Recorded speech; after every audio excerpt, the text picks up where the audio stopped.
Hello, everybody. This is, as I say every week, not Movie Battleground. Welcome back to the fifth edition of our discussion show, Battleground Casual, where we change over from debate to discussion, but continue talking about movies. Eventually, I'll find some sort of catchphrase or something that sounds smooth, but I'm still not fucking there yet. Matt, welcome, sir. Of course, as always, how are you doing?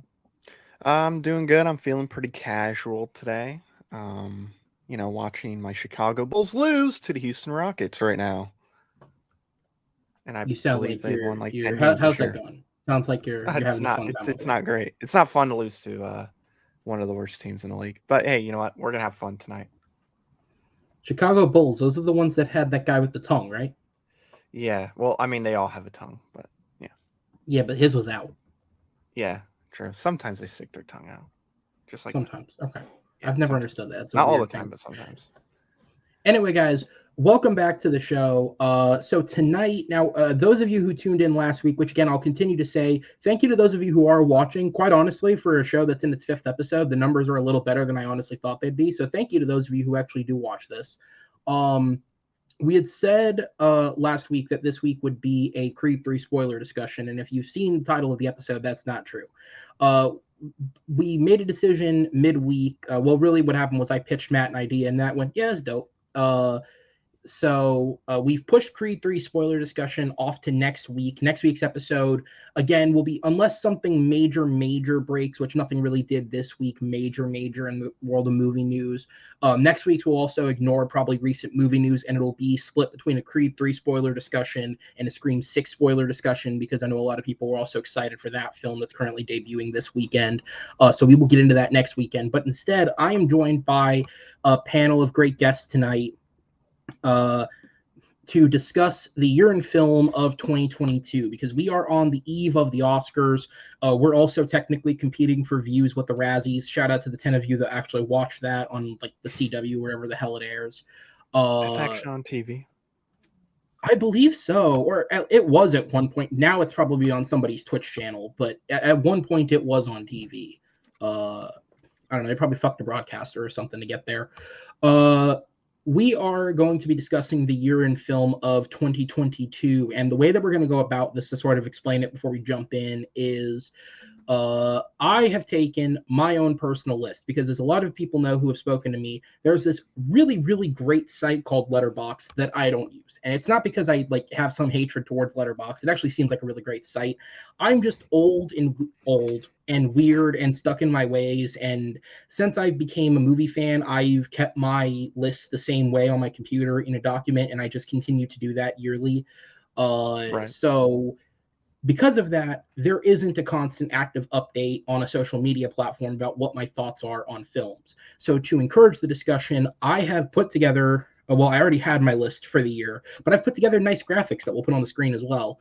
And we are going to be using my own rankings of films throughout the year in order to break down the best and worst of 2022. And I have a large panel behind the scenes, but a great panel nonetheless. So we're going to go ahead and bring them in one by one.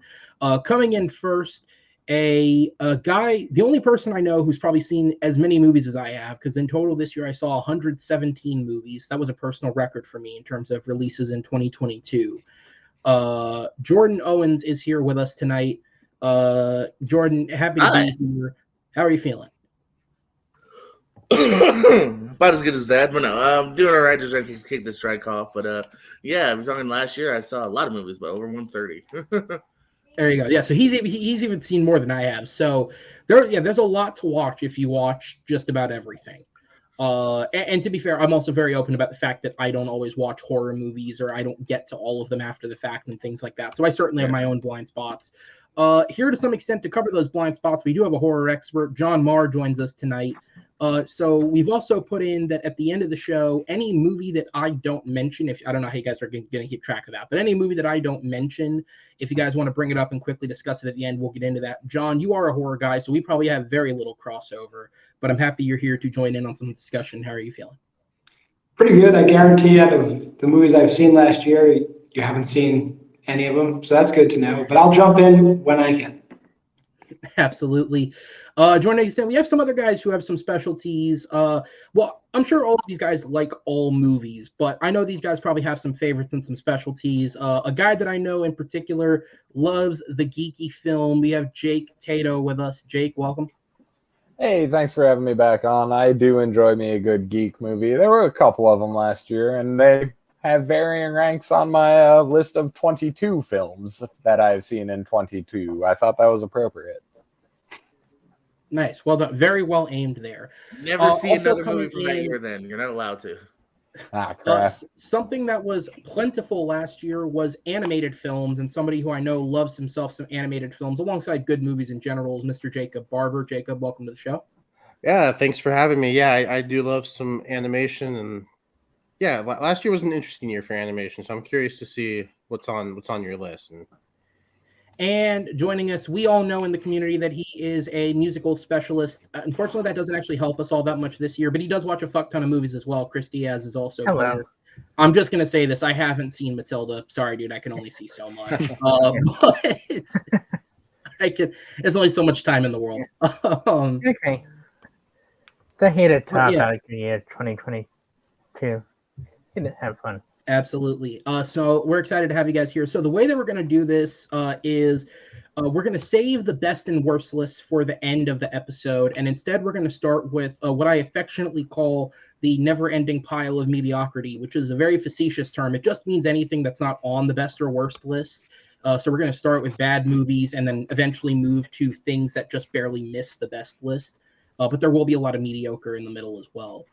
So we're going to go ahead and jump in, if you guys are ready, to the first set of films we'll bring up here. All right, I don't hear any votes against it, so let's do it. Okay, so bringing up the graphic, and I should say with these graphics, there is no rhyme or reason to the way that these are organized on here. I just did it based on what looked best for the image, based on the poster or image I pulled from the movie. I will actually read you the order in which I have ranked these films.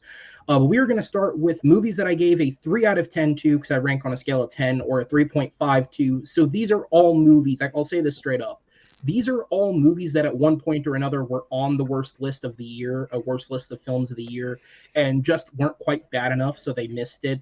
That list includes, as I bring up the image, with a 3 out of 10, we have The 355, Netflix's Persuasion, The King's Daughter, The Bubble, and of all the horror films I saw this year, I watched Uma, which was not very good. We also have, with a 3.5 out of 10, Morbius and The Man from Toronto, which were both movies that existed this year. So for the way we're going to do this is for a couple of minutes. I'll just kind of throw it out there and I'll flash the image on and off the screen. So do any of these movies stand out to anyone in any way? I'm assuming somebody's going to say something about Morbius. That's like the big one. Yeah, the 355.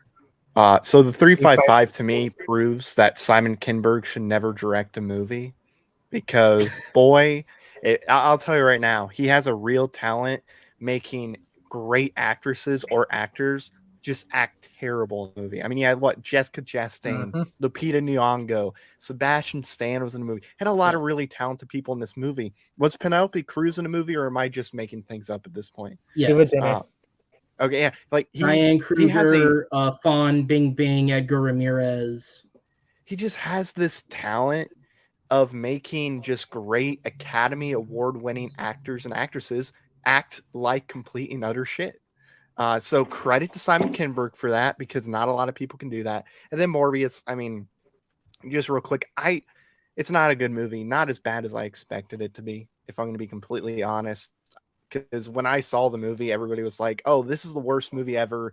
A lot of people making jokes about Morbius, you know, with the memes and how it made $1 more billion and stuff. It's a bad movie. I don't think it's the worst movie of the year. It's definitely like the definition of mediocre to me. And it kind of hurt No Way Home and the whole spell that happened in that movie with Michael Keaton. That whole thing that happens in it too. But yeah, 355, what a stinker. All right. So here, I'll throw the discussion over. Does anyone like Morbius? I don't hate it as much as you, but yeah, it's a messy film. It's a messy film. Yeah. My number 3 on has a great dance sequence in it. Go ahead, Chris. I just Mathman, I will say, is the only thing trying to keep this movie from being bad. He gave interesting Yeah. performance, but this movie is just awful overall. Was the movie that I just hated. The post credit scene made me so angry, really angry, and that weird for a movie. 355 stuck. I started watching it, then like I had to do something to pause it, and never came back to it. And Manfred's Walter had maybe one legitimately funny scene in the movie with Kevin Hart trying to be tough in a boardroom scene.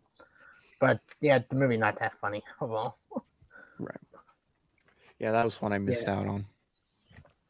You didn't miss anything. All right, so That's what I heard. I'll jump to that middle row there. Jacob, John, you guys' names all start with J. Awesome. Jacob, Jake, and John.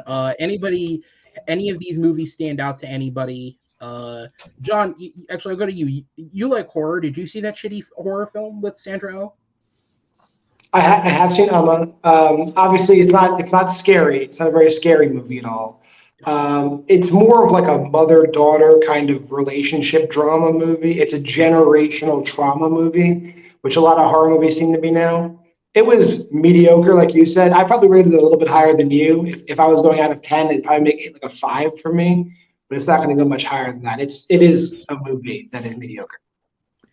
Yeah, that's fair. With that one, I honestly think the fact that they tried to make it a horror film is what ruins it. Like if they had just taken the same actors and made a straight drama, I don't know if it would have been good given it's not very well made, but I don't know if I think it could have been better than taking this like generational trauma story and trying to force a horror film out of it. Yeah, I think if you make it like a non-supernatural thriller or maybe a drama, it would definitely be more effective. But yeah, the horror elements are kind of lame. It's not scary. No, not at all. Yeah. Honestly, it's probably the reason I made it through it. Jacob, Jake, any thoughts on any of these films? I actually like Morbius. I didn't hate it at all. Hey, 1 out of 7. It was a fun 90-minute movie that I got what I wanted out of it. I wasn't going into it expecting like this great superhero movie. It was sure there were problems with it, yes, but I can ignore those, and I had a good time. And so I'm probably a lot higher on it than just about everyone. All right, and then Jake, as the comic book guy, I'm assuming the one you're most familiar with is Morbius as well. I have actually, yes, by virtue of I'm familiar with it at all. I've not seen any of these films yet. I've been trying to find the right headspace to watch Morbius, and having been sober these past 7.5 months, it just hasn't been there for me.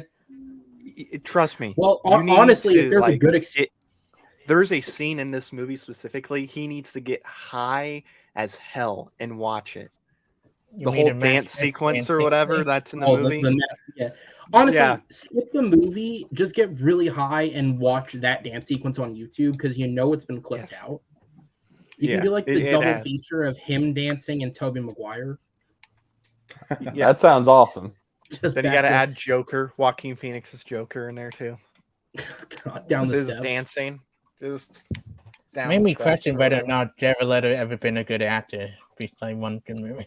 No, it's not that bad. It's just he's badly not written that part bad. two. Yeah, it's a badly written part two. Yeah. Listen, if anybody should be questioning anyone's acting abilities after Morbius, it's fucking Tyrese because he's dead as a door in this thing. Yeah. And get you on the better wolves in the movie. All right, so I wanted to pick on a couple of those as well, though, real quick. Oh yeah, go ahead, Jordan. My bad, I cut you off. Because I only thought more real quick. Kevin Hart did not have a good year. This was one of 2 bad Netflix movies he made, and I actually think this is the better one, sadly. And I don't like this one either. And then I thought it was a huge disappointment in The Bubble. I don't think Apatow's made a bad film yet. To me, a little long. You could say this and that, but I think they're all really good movies to a degree. This was bad. This felt like a half-baked idea that they shot quickly because of the pandemic, and it is a half-baked bad idea. It was one of the biggest disappointments for me, actually, based on the cast and the director. Yeah. No, absolutely. I was going to say because I was going to go to the 3 that hadn't been brought up yet, and I'll start with because you did bring up The Bubble. I'll start with that. I agree with you. What you said is correct. Apatow has not made a bad movie yet. This is the first genuinely bad movie. Oh, he has, yeah. It's straight up. It's not very funny. I agree with you. The concept is very half baked, and like the actual log line of like someone that he was friends with on the set of Jurassic World Dominion told him of all the production issues that reportedly happened on that set that like never made it to public. And he thought, let me make a parody film about that. But it's like, you're parodying something that nobody really knows about. So what's the connection? Yeah. Like it just, and it's not funny. I don't mean to be rude, but stop putting your daughter in things, the one that can't act. The other one's fine, Yeah. that's on Euphoria, but this one has not really been that good in anything yet. So stop. What's the actress name? His daughter, Iris. Iris or Apatow, Maud? It's Iris. Okay, I forgot which one. I thought you were talking about Maud. She and Little Shop on off on me right now. I haven't heard anything good about that. Nobody's seen that, Chris. No one's talking about that. And then the other one, the other two quickly, I'll bring up. Persuasion, for anyone who's not heard of that, it's a Jane Austen adaptation that was, I believe it was in theaters in England, but it was sent to Netflix in the US. And imagine if a Jane Austen novel got Deadpool-style fourth wall breaking. Like, that's just all I'll say. It's not good. And then The King's Daughter is a movie I saw simply because the production is so weird. This movie was shot in 2014. It stars Pierce Brosnan, Pablo Schreiber, and Kaya Scodelario pre-Maze Runner. Like, this was shot pre-Maze Runner. That's weird. And it's based on like a French book. It's about like a king who wants to kill a mermaid to like get her essence to be young forever. And it was directed by a guy who's spent most of his career directing for the fucking Disney Channel. And I don't know how this movie got made. I don't know why it sat on a shelf for 8 years. And I don't know why on earth they spent money releasing it in theaters after all that. They should just put it like on Paramount Plus or something. I do need to throw this in though, real quick, because I'll forget about it with Tyrese. Did you guys see Tyrese fell for somebody's trick where it was the fake Martin Scorsese tweet? Where somebody made a fake Martin Scorsese account and said that Morbius is the best comic book movie he's ever seen. And Tyrese saw that, shared it on his Instagram and said, wow, the GOAT of directors said this about Morbius. It was funniest thing I've ever seen. He just, it was great. Poor Tyrese, though. Poor Tyrese. I do feel bad for him. So we'll go ahead and move on from these films. We're going to next move into the films that are 4 out of 10 or 4.5. So to kind of give people a reference of my scale, anything that's 3.5 or below, I would say is probably a bad movie. Anything that's between a 4 and a 6 is like varying degrees of mediocre. Obviously, there's negative to positive of that, but these are kind of more just films that I felt were very mediocre. As I'll pull that up, and speaking of Morbius, we'll move on to another superhero film, Black Adam. Scrooge, A Christmas Carol, and Moonfall all received a 4 out of 10 from myself, and then 4.5. Liam Neeson's Memory, the better of the two films he starred in this year, Hotel Transylvania, Transformania, and Windfall on Netflix, which I know a lot of people liked it. That one personally, I don't know what it was. It just didn't intrigue me or hit me in any way. I don't know.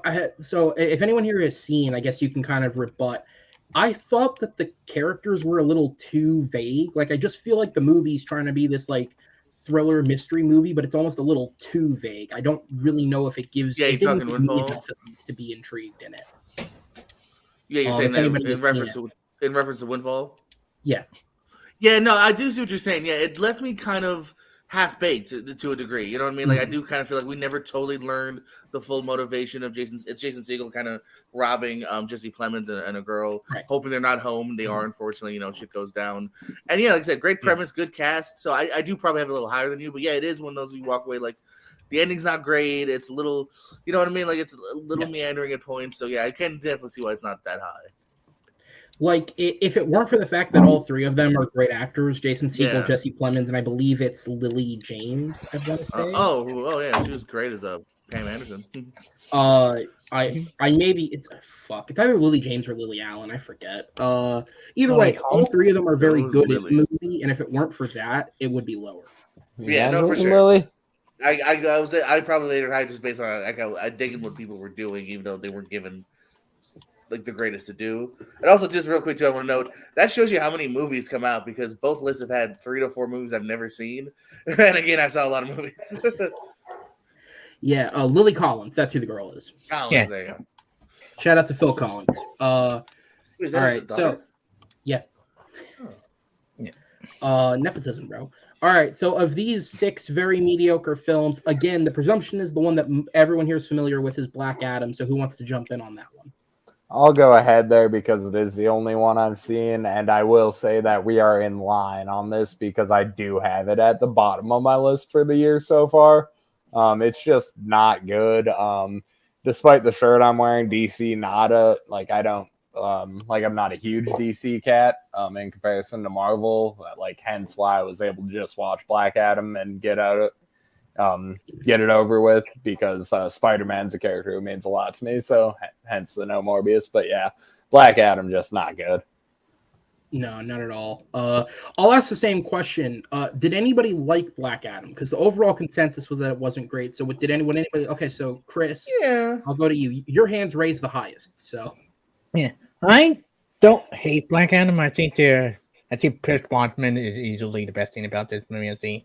I like Doctor Fate a lot. The character, what do you do with his character? I think him and Hawkman, right?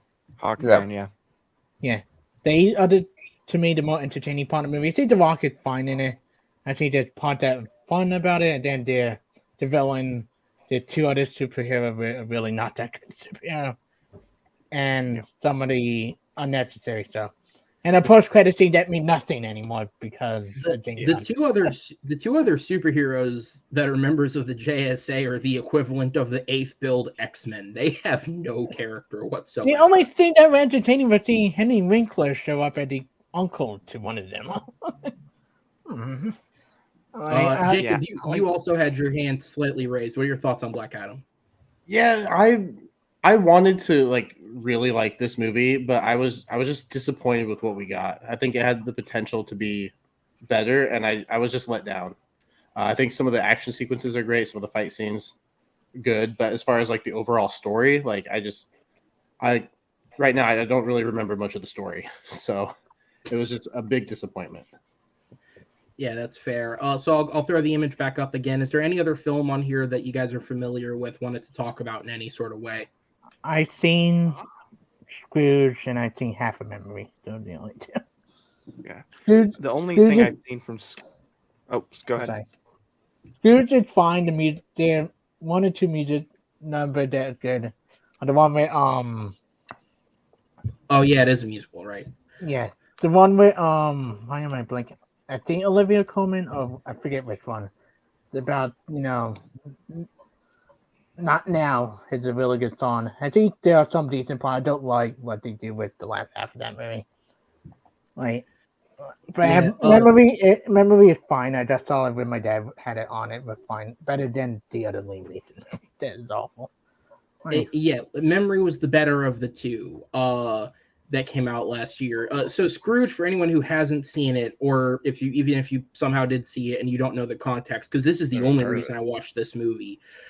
Scrooge is a remake in that it's specifically a remake of the 1970 A Christmas Carol adaptation, also titled Scrooge, which was a musical, to the point where it is almost the same beat for beat story, including the specific changes that adaptation made. The original writer of that film has a screenplay credit on this, not story, screenplay credit. And a handful of the songs are even brought over from that film, in addition to new ones that were added. This is just weird that it exists. Why does this exist? Look at me find the movie, and especially Buckley when she appeared is the best part of the movie. Her one song, it's just Yeah. Did anybody here see Moonfall? That's the other one that was may have caught attention. Yeah. Not a good movie at all. Moonfall's definitely not a good movie. What I could say is Patrick Wilson gives it his all in that movie. He really does. And it's it seemed like nobody else did. He's the one that just gives it his all. He tries so hard. God bless him. I'd say what's his name? John, what the fuck's his name?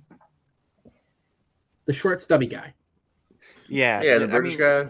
Yeah, Yeah. he tried to, but I mean, Patrick Wilson went all in. Like this was his Oscar-winning performance type. Isn't there like a all crazy in. end sequence with that guy? Oh yeah, no, he like. Does anyone care about spoilers for I Moonfall? don't Who's care. here If actively? you say yes, leave.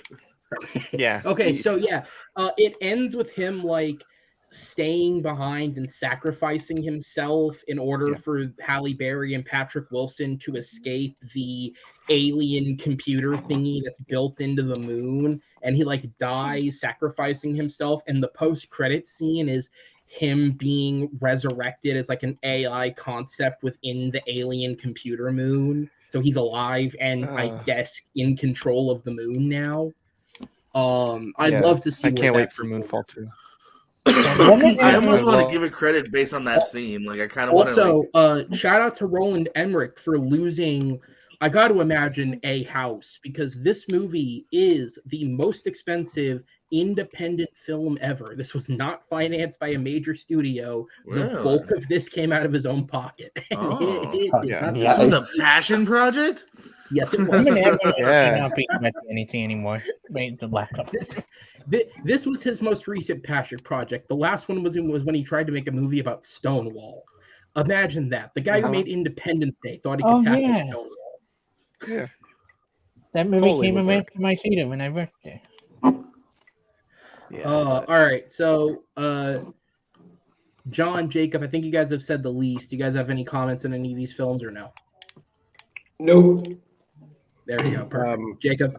Yeah, the only other two I've seen are Windfall and Hotel Transylvania, and yeah, I thought Windfall was an okay one-time watch. Probably won't ever go back to it. Hotel Transylvania, interesting concept, but I feel like they just didn't execute as well as they could have. Yeah, absolutely. And just to quickly touch on the two that weren't talked about the most before we move on. Well, Moonfall sucked. I'll say that. Yeah, obviously I put it there. It's not good. Memory. Memory is one of those things where it's an interesting concept, but what I think more so is, as unfortunate as it is, I think it's time for Martin Campbell to retire. He's made some excellent films over the years, including rebooting James Bond successfully twice. But the action in this is so horribly directed. It's probably the worst part of the movie. Like the actual drama story part's the better part of the film. And again, we'll get to the other one later because surprise, surprise, it's in the worst list. At least in this one, you have both Liam Neeson and Guy Pearce giving an effort. Whereas the other one didn't have that. And then, Hotel Transylvania, this is just the worst entry in a film series that's already just kind of okay. I don't think this movie misses Adam Sandler. I do have to give a lot of credit to Brian Hull, the guy who took over. I think he does an excellent job doing the voice, and I think he has chemistry with the characters. This movie misses Jendy Tartakovsky.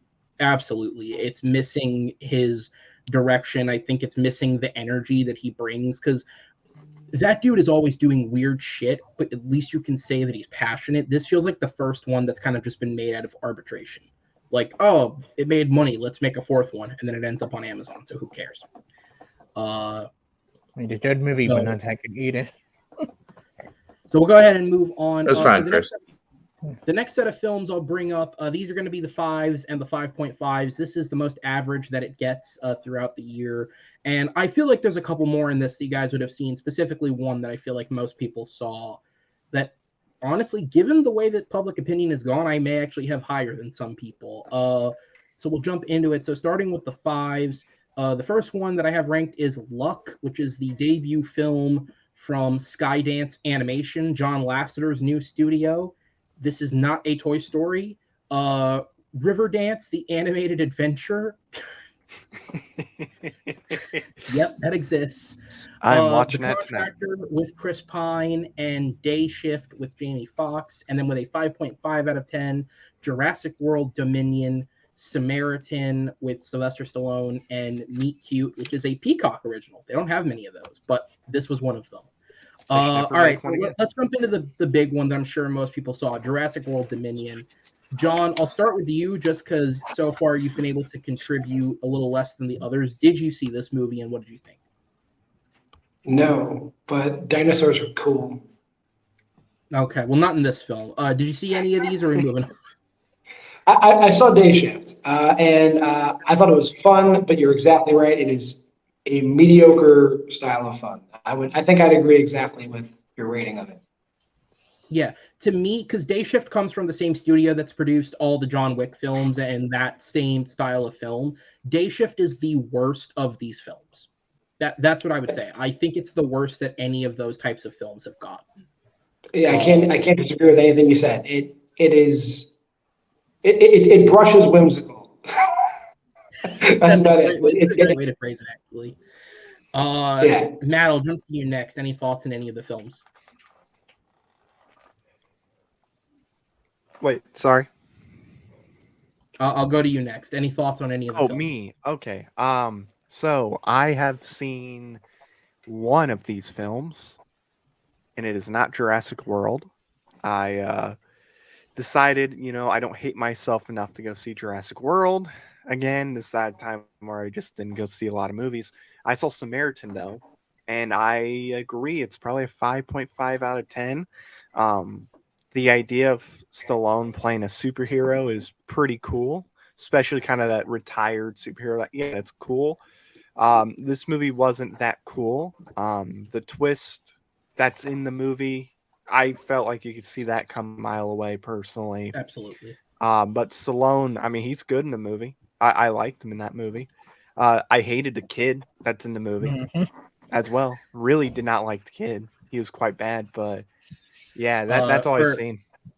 Yeah, for anyone who's not seen Samaritan, because that kid has been in other projects that you may have seen. His name is Javon Walton. He's also been in Euphoria, and he was in the latest season of The Umbrella Academy. I've seen a little bit of his performance in Umbrella Academy, and I will say he is better there than he is in this. Yeah, I wanted Stallone to just punch him and just have that be his final scene in the movie, or throw him off like a building or whatever, something. Absolutely. Or the meat grinder. Full Hancock. Yeah. Just something. Jacob, I'll go to you next just because there is an animated film, or there's two technically. I don't expect anyone to have even heard of Riverdance, so if you've seen it, I'm impressed. Did you watch Luck, though? I did watch Luck, and I wanted to like it, but I think because I saw the trailer, interesting premise, but again, I think they just failed in the execution. There's just nothing that was like hooking me in. And just a very, I think, like just not a very gripping animation style, very, very basic, I think, as far as the animation style. So yeah, it was good, but it wasn't like, hey, this is one that I'm gonna, show to other people, like, hey, when we talk about animation, let's talk about Luck. Honestly, the most entertaining part, at least for me, was probably Simon Pegg, because he sort of gets that like genie like sidekick sort of role in this, and I think he fulfills that very, very well. But you're right. Outside of that, there's nothing that really stands out about this movie. It is very just middle of the road. Jordan, Jake, Chris, have you guys seen any of these films? Yeah, I'm ready to fight about one of these. Blackboard. I don't even think it's on the bottom here. I think you're spot on with Contractor and Jurassic World. That whole trilogy has been very mid. Contractor, very disappointing too. Like I remember, like it sounds good on paper, but it's just very kind of mediocre. And when you're done with it, you're like, well, that took 2 hours. Not in like a hateful way, but in like a what kind of way? Day Shift, I think, and I forgot. Put it back up. Oh, sorry. Nope, wrong one. Day Shift and Samaritan, I don't hate them, but yeah, you're right in the same vein, maybe slightly higher. But I think they're kind of good examples. Like, yeah, thrown on. They're kind of streaming originals. They're fine. Meet Cute. I know some people either hate this movie, love this movie. I love this movie. I really got into this movie here. Maybe because I'm an Eternal Sunshine fan. I saw a little bit of elements from that. I like the twist that we had on here. You know what I mean? It's a little bit of Palm Springs, but it's a little deeper than that, I thought. And yeah, I really dug Meet Cute. I was pretty high on it, actually. I'm in agreement with you on that, JPO. Yeah, watch it on the cock. I will say I dug their chemistry. Like if these two were in another movie together, I think they do have really good chemistry as actors.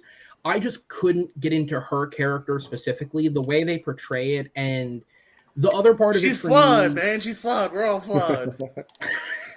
And then the other part of it for me, I guess, is, and maybe this is a little bit more of like, it's not necessarily what the movie does, it's what the movie didn't do.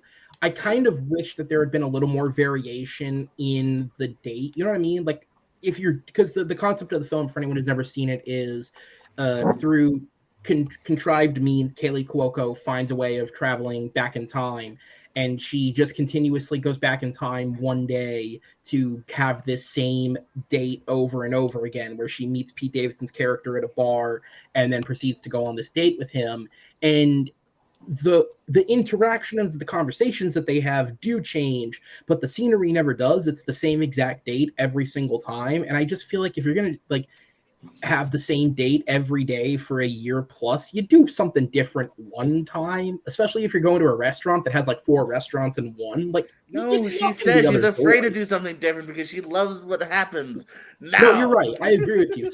Story reasons, you're right. It does make total sense. For me, it was just like I wish there had been a little more variation, but maybe it would have not backed up the story. So I don't think you're wrong, but I do agree their chemistry was excellent. I'll just say I know some people aren't fans of him, but like I don't know, man. I usually like him in films.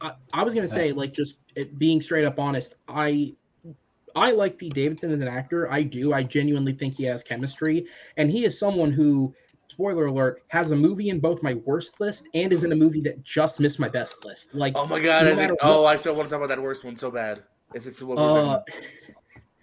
Well, technically he's in 2. So, but I hope it's what I'm thinking is. So, yeah, like I like Pete Davidson a lot. I do think he's very entertaining. And he is good in this movie. To me, he is honestly the strongest part of this film. I really liked what they did with his character. Was there anyone else? Jake or Chris? Did you guys get to go yet? No, Blackbird. Yeah, so I've seen. Pull the list back up. Sure. All right. So I've seen 3. I see Contracted fine. I saw it with my dad when they had it on. It's kind of a average Chris Pine movie always. Samaritan in my worst of my last year list. I freaking hated this movie from start to finish. I tried watching it. I got up so many times to do other things, and I came back and it got worse and worse. The kid, the tricks were stupid. The laundry, the best he can to say in for me, but it's bad. Dominion probably was the most disappointing movie I saw last year that I really wanted to like, and it was just like the locust plot line. The villain was awful, like Steve Jobs like villain, and that girl needs to die. The freaking thought it like that one of the worst characters introduced to any Jurassic Park movie. That I hated her in Fallen Kingdom, and I hated her more in this. And the twist, and then trying to retcon the twist from the other movie that made it worse for me. Yeah, how are you going to make a Jurassic movie and the dinosaurs are like second fiddle? Like that's just stupid.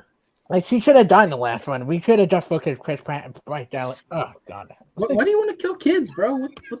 Bro, this is not an Uwe Boll movie. What are you doing? Stop killing kids. I only disagree that it's not a disappointment. Let's not bring up Uwe Boll with Diaz.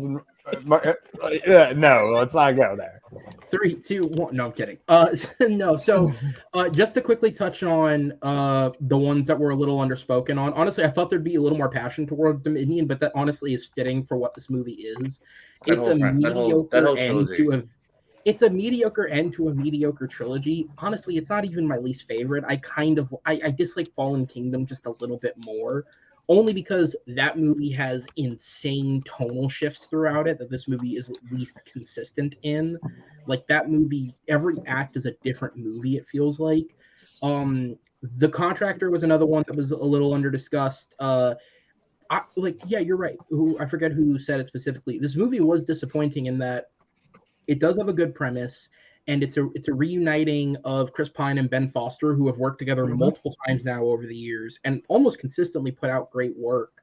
But this movie felt like it wanted to be an action film and a war film, but it also wanted to like be a message film that was like almost demonizing the way the military treats people and forcing them into contract work and things like that. And it just didn't quite have its ducks in a row to make that work. And then since I know nobody's seen this movie, Riverdance: The Animated Adventure on Netflix. So this is the first of apparently what will be a series of films. Not that Riverdance is getting a sequel. So Sky TV, which is a UK network, signed a deal with an animation studio, and I believe it's a 12-film deal to produce animated television or animated films that will go to theaters in the UK and Ireland and then distribute straight to Sky TV. But in the US, Netflix has picked up the distribution rights for these movies, and this was the first one they put together. It is an animated film that is based on the supposed legend around the show Riverdance, which is Irish step dancing. I literally only watched it because, if anyone's ever spoken to me, I am Irish. Both my parents are born and raised in Dublin, Ireland. I have no family in the U.S. outside of the family I live with in this house. So I was just curious to see what the fuck they did with it. The movie does a good job initially of like portraying Irish society until we reach like 20 minutes in, at which point everyone becomes this weird cultish thing for Irish dance. And then you get Lily Singh and Jermaine Fowler playing these deer creatures. And then it just gets really, really weird. It could be worse. All right. So It sounds like you that don't sound Irish. movie that came out last week. I do not. I was born here, but so you sound American. Yeah, Irish people represent. I'd probably get more pussy if I had that accent. With that in mind, I'm going to refer to my drinking ages in the Battleground as the Tato famine. There you go. Like, no. That one there, Musty. Can I have? No, I'm not going to get into what I was going to say. Right, so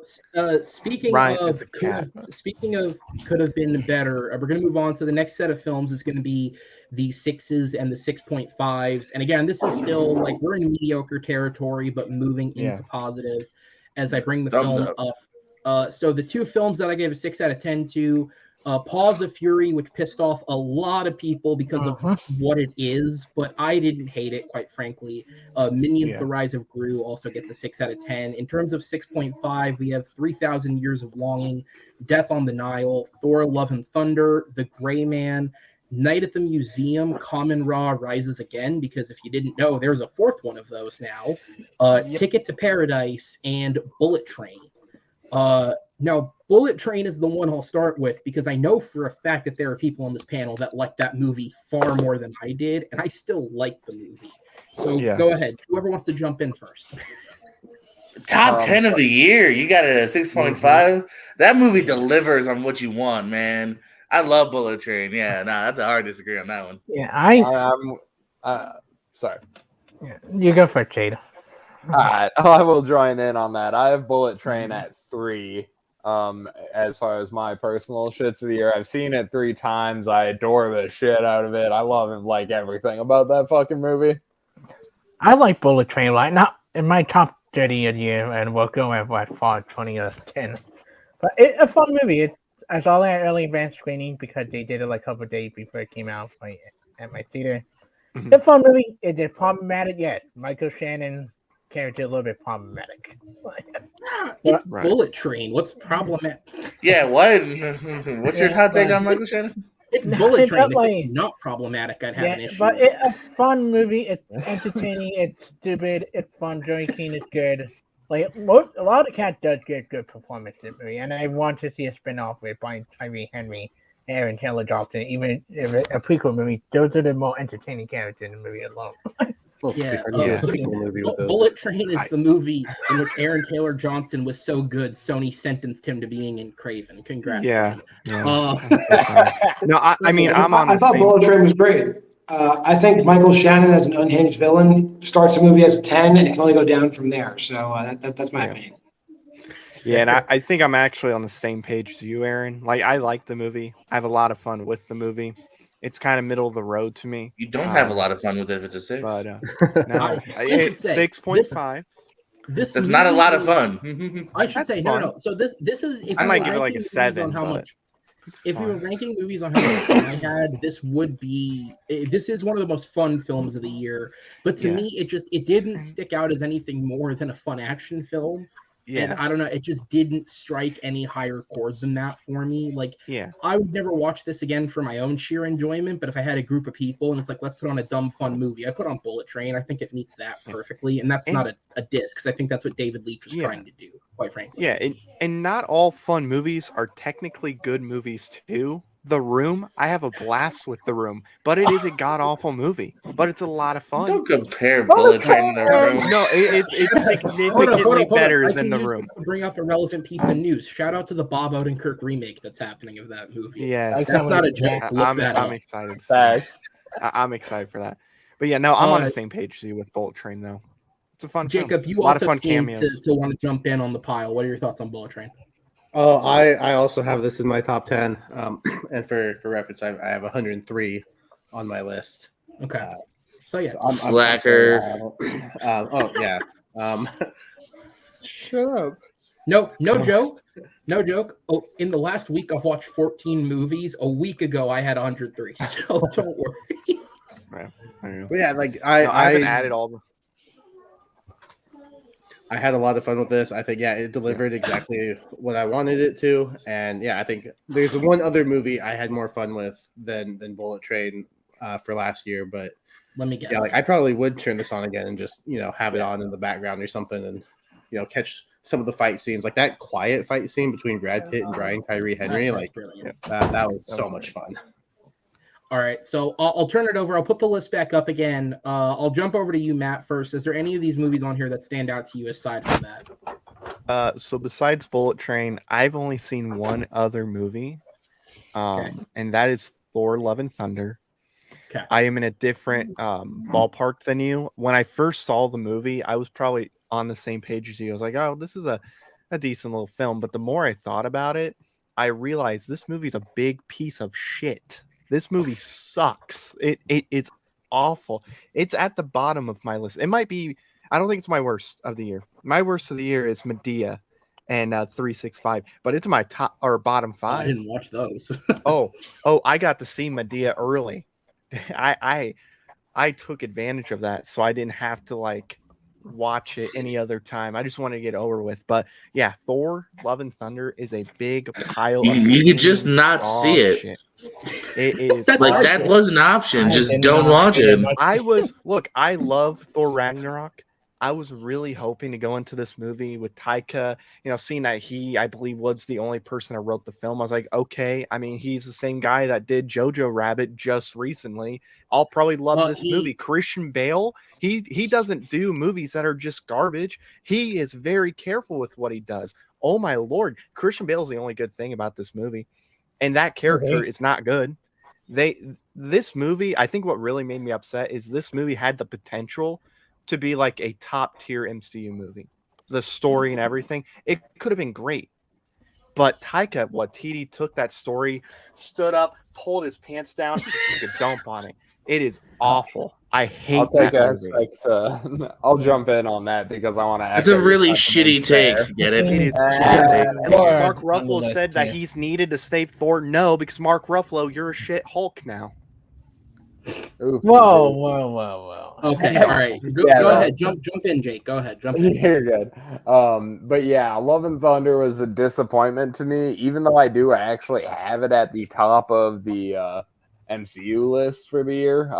They actually all fall at 11, 12, and 13 for me. We'll get into that later. I have not gone back on Wakanda Forever yet. I do kind of expect that to go up on rewatch, so that is part of it. But Gore the God Butcher's storyline is one of the only storylines of comics that I read before the movie came out. Like beyond that, most of my fandom is kind of retroactive in that aspect. But God, I was so excited for Taika to take this story, and it just, he did not do a great job of it for me. So I will definitely agree with Matt's sentiments. I don't quite hate it as much as he did, but I did not love it close to as much as I wanted to. Yeah. Any other thoughts on Thor? I am in the middle of the road with Thor. I think Christian Bale is good, and I think Natalie Portman did the best she's been in any MCU movie. And I like the relationship with her. So everything else I could have done well. Russell Crowe was a huge waste of a character in this movie, and it's like that deleted scene. That deleted scene on the Disney Plus does his character better than anything in the movie. I will say that. Like, hey guys, real quick, sorry, go ahead. Yeah. But yeah, I don't hate that much, and some people do. It just middle of the road for me. But you guys want to know what would be so funny to do? Let's do a meme from 2012, the screaming goats. Let's bring that in because that's still funny, right, guys? Hey, the goats were one of the few funny things in that film. All right. It's So it's definitely should- it's definitely a disappointment. Yeah, from Ragnarok to Yeah. this, it's definitely a letdown. I actually think So four I movie on should this also list. say, Story wise, I'm pretty much the same. I should also say part of where I come in on this, to preface, and I've said this before for anyone who's ever talked to me about the movie. I don't love Thor Ragnarok the way that most people do. My biggest issue with that film is I think that I've always kind of jokingly said that Ragnarok had to stumble for Jojo Rabbit to fly. I think Taika balances the drama and the comedy really badly in that movie. Every time it feels like we're getting into a dramatic moment, he has to undercut it with a joke, and for me, it doesn't gel well. It actually works against the movie for me. Because I think he does do some of the dramatic moments very well. Like to me, the go-to moment is always the destruction of Asgard, and to give him credit as an actor, like that speech that Korg is given and delivers, I think he does a really good job with, and it's a well-written speech. And then you do a cut back to Asgard, there's a visual jag, and then it's like, but never mind. And it's like, fucking hell, do we have to make a joke out of everything in this movie? Can't we just let something exist? So I didn't love that movie the way that most people did. Thor: Love and Thunder didn't get to me the way I think it did a lot of people because it's just one big joke. The movie's not taking itself seriously from minute one, and that didn't bother me because I didn't think Ragnarok worked trying to take itself seriously in some moments, but not in others. This is the MCU's take on a rom com, and it's dumb, and there is a lot that doesn't work. Trust me, but. Yeah. I just didn't think of it as I didn't expect much from this because I wasn't as high on the other film as other people were. So the fact that this movie gave me some chuckles, and Christian Bale is quite good as the villain. And to be fair, Portman and Hemsworth have more chemistry in this film than they did in any of the others. So that also is a benefit to this movie. Yeah, like with the whole gore stuff, I think that in the rom-com, this was not the movie to do it in with the gore. No, because no, like not at all. like I said, with gore, like gore could have been like a legit top 3 MCU villain, top 2 MCU villain, and that like this whole story could have been one of the better ones. Like we got what 2 gods getting killed in this movie. Mm-hmm. He totally did some butchering, but it was off screen. Yeah, it just I wish this would have been Thor the God Butcher. Take our word for it. He totally butchered him. Take our word for it. Yeah, he hurt Sith. She's like sort of a god. That's true. I mean, and the way did Lady Sif, like all 4 Thor movies, they had yet to use Lady Sif fight. Right. Yeah, her first scene was funny. Like any of those side characters. I just think the tone for this movie should have been more along the lines of maybe the first Thor movie, where you're gonna have some comedy, but maybe more serious. Maybe go more Black Panther, Wakanda Forever. I can see why you jokes, on paper though that you wouldn't do that though. The first 2 were not nearly as well received as the third. They just leaned too much into it for this fourth one. Yeah. Like at the end of the day, I really think, good. Like as weird as it sounds, I think this movie is actually one of the definitive statements in the comic book genre because and sorry to attack anybody who may be Snyder nuts out there seem to believe that producers should only listen to the comic fans because there's the ones that this movie's a prime example of why you don't, because everybody loved the comedy in Thor Ragnarok, and that's what they took from the success of that film and said, let's double down. They took the reins off Taika. They said, go further. And now everybody, again, understandably so, a lot of people did not enjoy it that way. And so this is a prime reason as to why you don't just take the reins off and do what the fans say, because sometimes it leads to worse films. But I do want to move on because we could spend more time talking about a Marvel film. Jacob, John, you guys have been a little bit quieter, so I'll throw it to you. There's a couple of animated films, Jacob. I don't know if you saw either of these. I've seen both of them. Okay. I hated. There's 3 on here. There's 3. I've seen 2 of them. I've seen Positive. Oh, you're right. There is 3. I haven't seen that Night at the Museum. Nobody has except for Aaron. I'll be right back. That's probably true. But Pause of Fury, I hated that movie. It's towards the bottom of my list. I just did not get any enjoyment out of it. And Minions, I quite enjoy because it was more like a Despicable Me 4, or a Despicable Me prequel rather than a Minions movie, because you did have Gru back in there, and I think that kind of helped the movie because some people don't like the Minions as the lead in a movie. I don't mind them. I think it can be stupid fun, but honestly, my problem with the first Minions film wasn't the Minions. It was the fact that I just don't think anything they did with Sandra Bullock, or was it John Hamm was the other guy? I just don't think those were compelling characters. Honestly, the best part of that film was Michael Keaton to me. Yeah. And I thought, oh, he's gonna be like a leading character, and he's really not. It's like, okay. But you're right. Having Steve Carell back in this does a lot, and I think it's really weird how easily he figured out how to do that voice, but as a kid. Yeah. he's been waiting. Yeah. I'll say that movie will be remembered because of the meme that was online where all the people dress up in suits to go see Minions. That's true. When I did TikTok, I haven't done TikTok in a long time, and I did like the box office reports. If Minions was in the top 5, that was a 100,000 viewed TikTok. Easily, or 1 million viewed TikTok because of Minions. And everybody would comment about Minions. And it now would just Minions, be literally just Minions is all they would write. If they make a Minions 3, they're going to have them wear a suit, right? They're going to build on the joke. They're going to have to. They have to. I've seen 5 of the movie on that list. All right. So pick the 1 or 2 you want to talk about the most. Just because we spent a lot of time on the Bullet Train. So quickly, I thought Ticket to Paradise was fine. It was a fun movie to see with my girlfriend. We had a good time. Chris Evans is the best thing about The Gray Man, I would say. Like, he is entertaining as all with that movie. That for now was fine.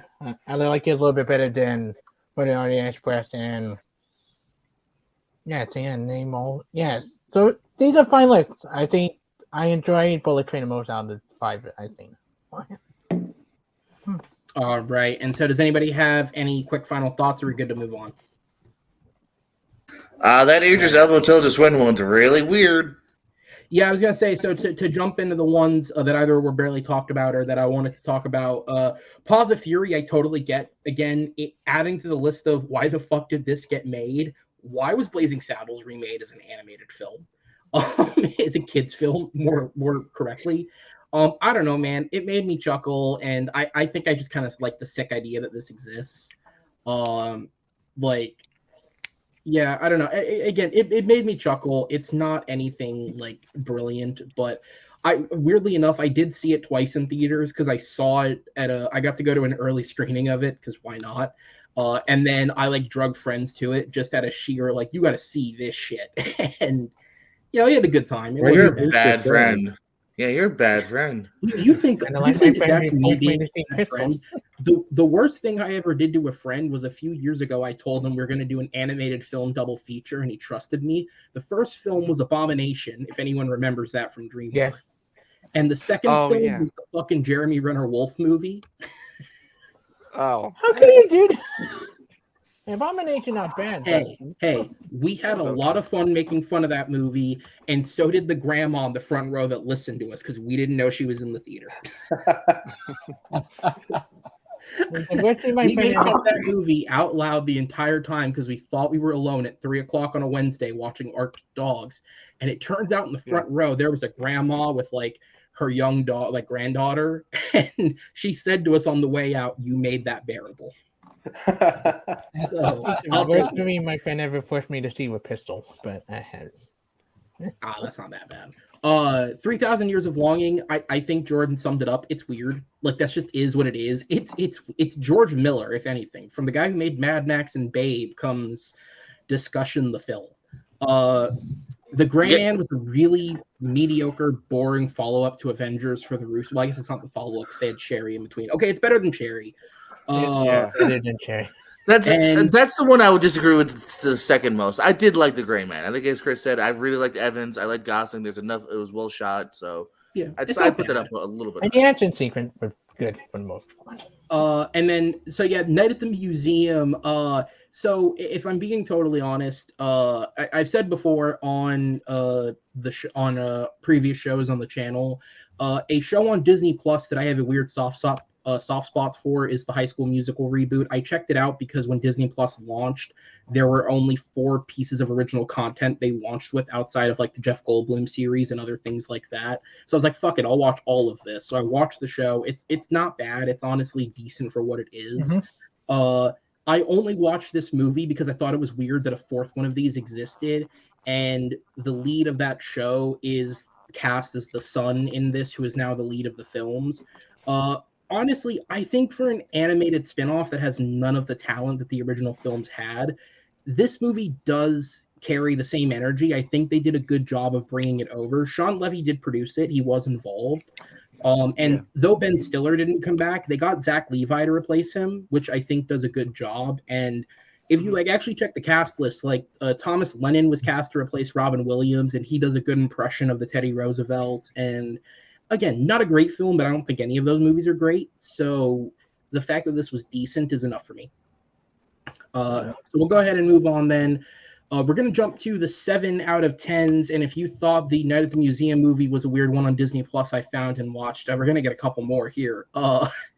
We'll jump into the 7 out of 10s as I bring them up. They are the Steven Soderbergh film Kimmy, Wendell and Wild, Better Nate Than Ever, a musical on Disney Plus, Uncharted, Doctor Strange and the Multiverse of Madness, Best Picture nominee Triangle of Sadness. Yes, that's not a joke. There's a movie called Sneakerella, and Violent Night is also a 7 out of 10. I feel the need to defend myself with a couple of these just because I watched them, specifically those 2 Disney Plus ones. Aaron, I will back you up with Better Nate Than Ever. Okay, musical guy also says it's decent. So yeah, that's another one. I checked it out because it's directed by the guy who runs the High School Musical show. So again, just sheer curiosity as to what the fuck this was. Essential plot synopsis of it is a little kid who dreams of being on Broadway sneaks off to New York to audition for Lilo and Stitch the musical, which is not a real thing, but it is in this movie. And honestly, it's cute for kids. Like that's really what it is. It's a cute movie for little kids. I think they can get into the songs and the performances. Lisa Kudrow's in it, which she's not in very much anymore. So, she was nice to see. And then, so Sneakerella is a movie. It's a it's weird. It's a movie. So it's a remake of Cinderella that is completely gender swapped, pretty much always. And it's set in modern day New York, where the king is a basketball player whose last name is King, and he owns a shoe company. And our Cinderella of sorts, who is played by Chosen Jacobs, for anyone who saw the It films, he was, I believe, the characters. Is that right? Yeah. And so he wants to be a shoe designer, and he has a chance meeting with the king's daughter. Yes, they do literally say that because his last name is King, and it potentially gets him in the insert all you know about Cinderella. Is there a bunch of like shitty like cousins or whatever, or stepbrothers? Okay, yeah. So the stepbrothers in this are the worst part of this movie because. All right. So how do I explain? So one of the things that I appreciate is this movie does attempt to ground itself almost too much to an extent. Because it's first off, it's an hour 52, so it's longer than it probably should be. But like the evil stepmother is now a stepfather, but like they give him an actual story that is relatable in that he married this kid's mother, moved states, uprooted his life, took over like a business that she was running, and then she passes away. So he's just kind of out of an area that he doesn't want to really be in, stuck with a business he doesn't know how to run. And so they make him more relatable, which then makes it worse when the step brothers show up and they are just as cartoony as the characters from the original film. So they're just wildly out of place in this. No, again, same thing as the other one. It's a cute movie for kids. It's like the better version of what a Disney Channel original movie would have been back in the day. And outside of that, it's nothing special. Okay, so let's talk about real movies. What on this list stands out to you guys? Jordan, I'll go to you first. We're kind of approaching another pretty decent selection here. Probably my favorite of this bunch. I so far agree with your MCU ranking as well. By the way, I do agree with what you have lowest in the middle here, and then probably what's going to be higher. I really dug Violent Night. Again, I'll kind of argue that like it kind of gives you exactly what you want, just a really violent Santa movie here and whatnot. Yeah. A couple Disney and Netflix ones I did not get to. So I didn't get to Sadness either. Uncharted, it's not the. I kind of put that in the same vein as Venom in a weird way. It's not the Uncharted movie I wanted, but for what we got, it's fine. Directed by the same man, funny enough. Wow, there you go. Yeah, That's the first Venom in this movie were both directed by Ruben Fleischer. That's funny. Yeah, So- I've made that comparison before too. I forgot about that. So Jacob, I'll go to you for the animation one. So Wendell and Wild was actually one of the movies I checked out this week. I think the animation in it is fucking stellar, and I do think the movie's funny. But for me, the issue is the story. I think it's a total mess. What were your thoughts on it? Those are my thoughts exactly. I think the animation style, love it. But the story it just doesn't work for me. But I like Henry Selick as a director. He hasn't done a lot. Like I think this was his first movie since Coraline, so it's Isn't that long? it's been a while. So I kind of wish he did more. But I love the characters. I love the premise, but like the story, the execution just fell a little flat. I saw some people were saying like this could be the fifth movie in the best animated feature. But I think they made the right choice with the fifth. We'll get there. I agree with you. Yes. But no, it was watchable. I enjoyed it, but there's definitely problems with it. John, did you see any of these movies out of curiosity? I feel bad, dude. Thank you for being here, but No, it's fine. I definitely watched Doctor Strange on Multiverse of Madness. I think that's what's in the center there. I mean, how do you miss a Sam Raimi movie? And honestly, there was enough like Sam Raimi like calling cards in that movie for me to really enjoy it on a different level. I think if you're a big Sam Raimi fan, you definitely got to watch it. I've seen Violent Night. It's exactly what I thought it would be. It's not necessarily a home run 10 out of 10 movie. I think you're kind of right. It's not even close, but it's definitely is what it is. And then the rest of them, no, haven't seen the rest. All right. Jake, Matt, Chris, any thoughts? You go first. All right. I'll go on Triangle of Sadness because I'm sure Multiverse of Madness is going to be a whole discussion.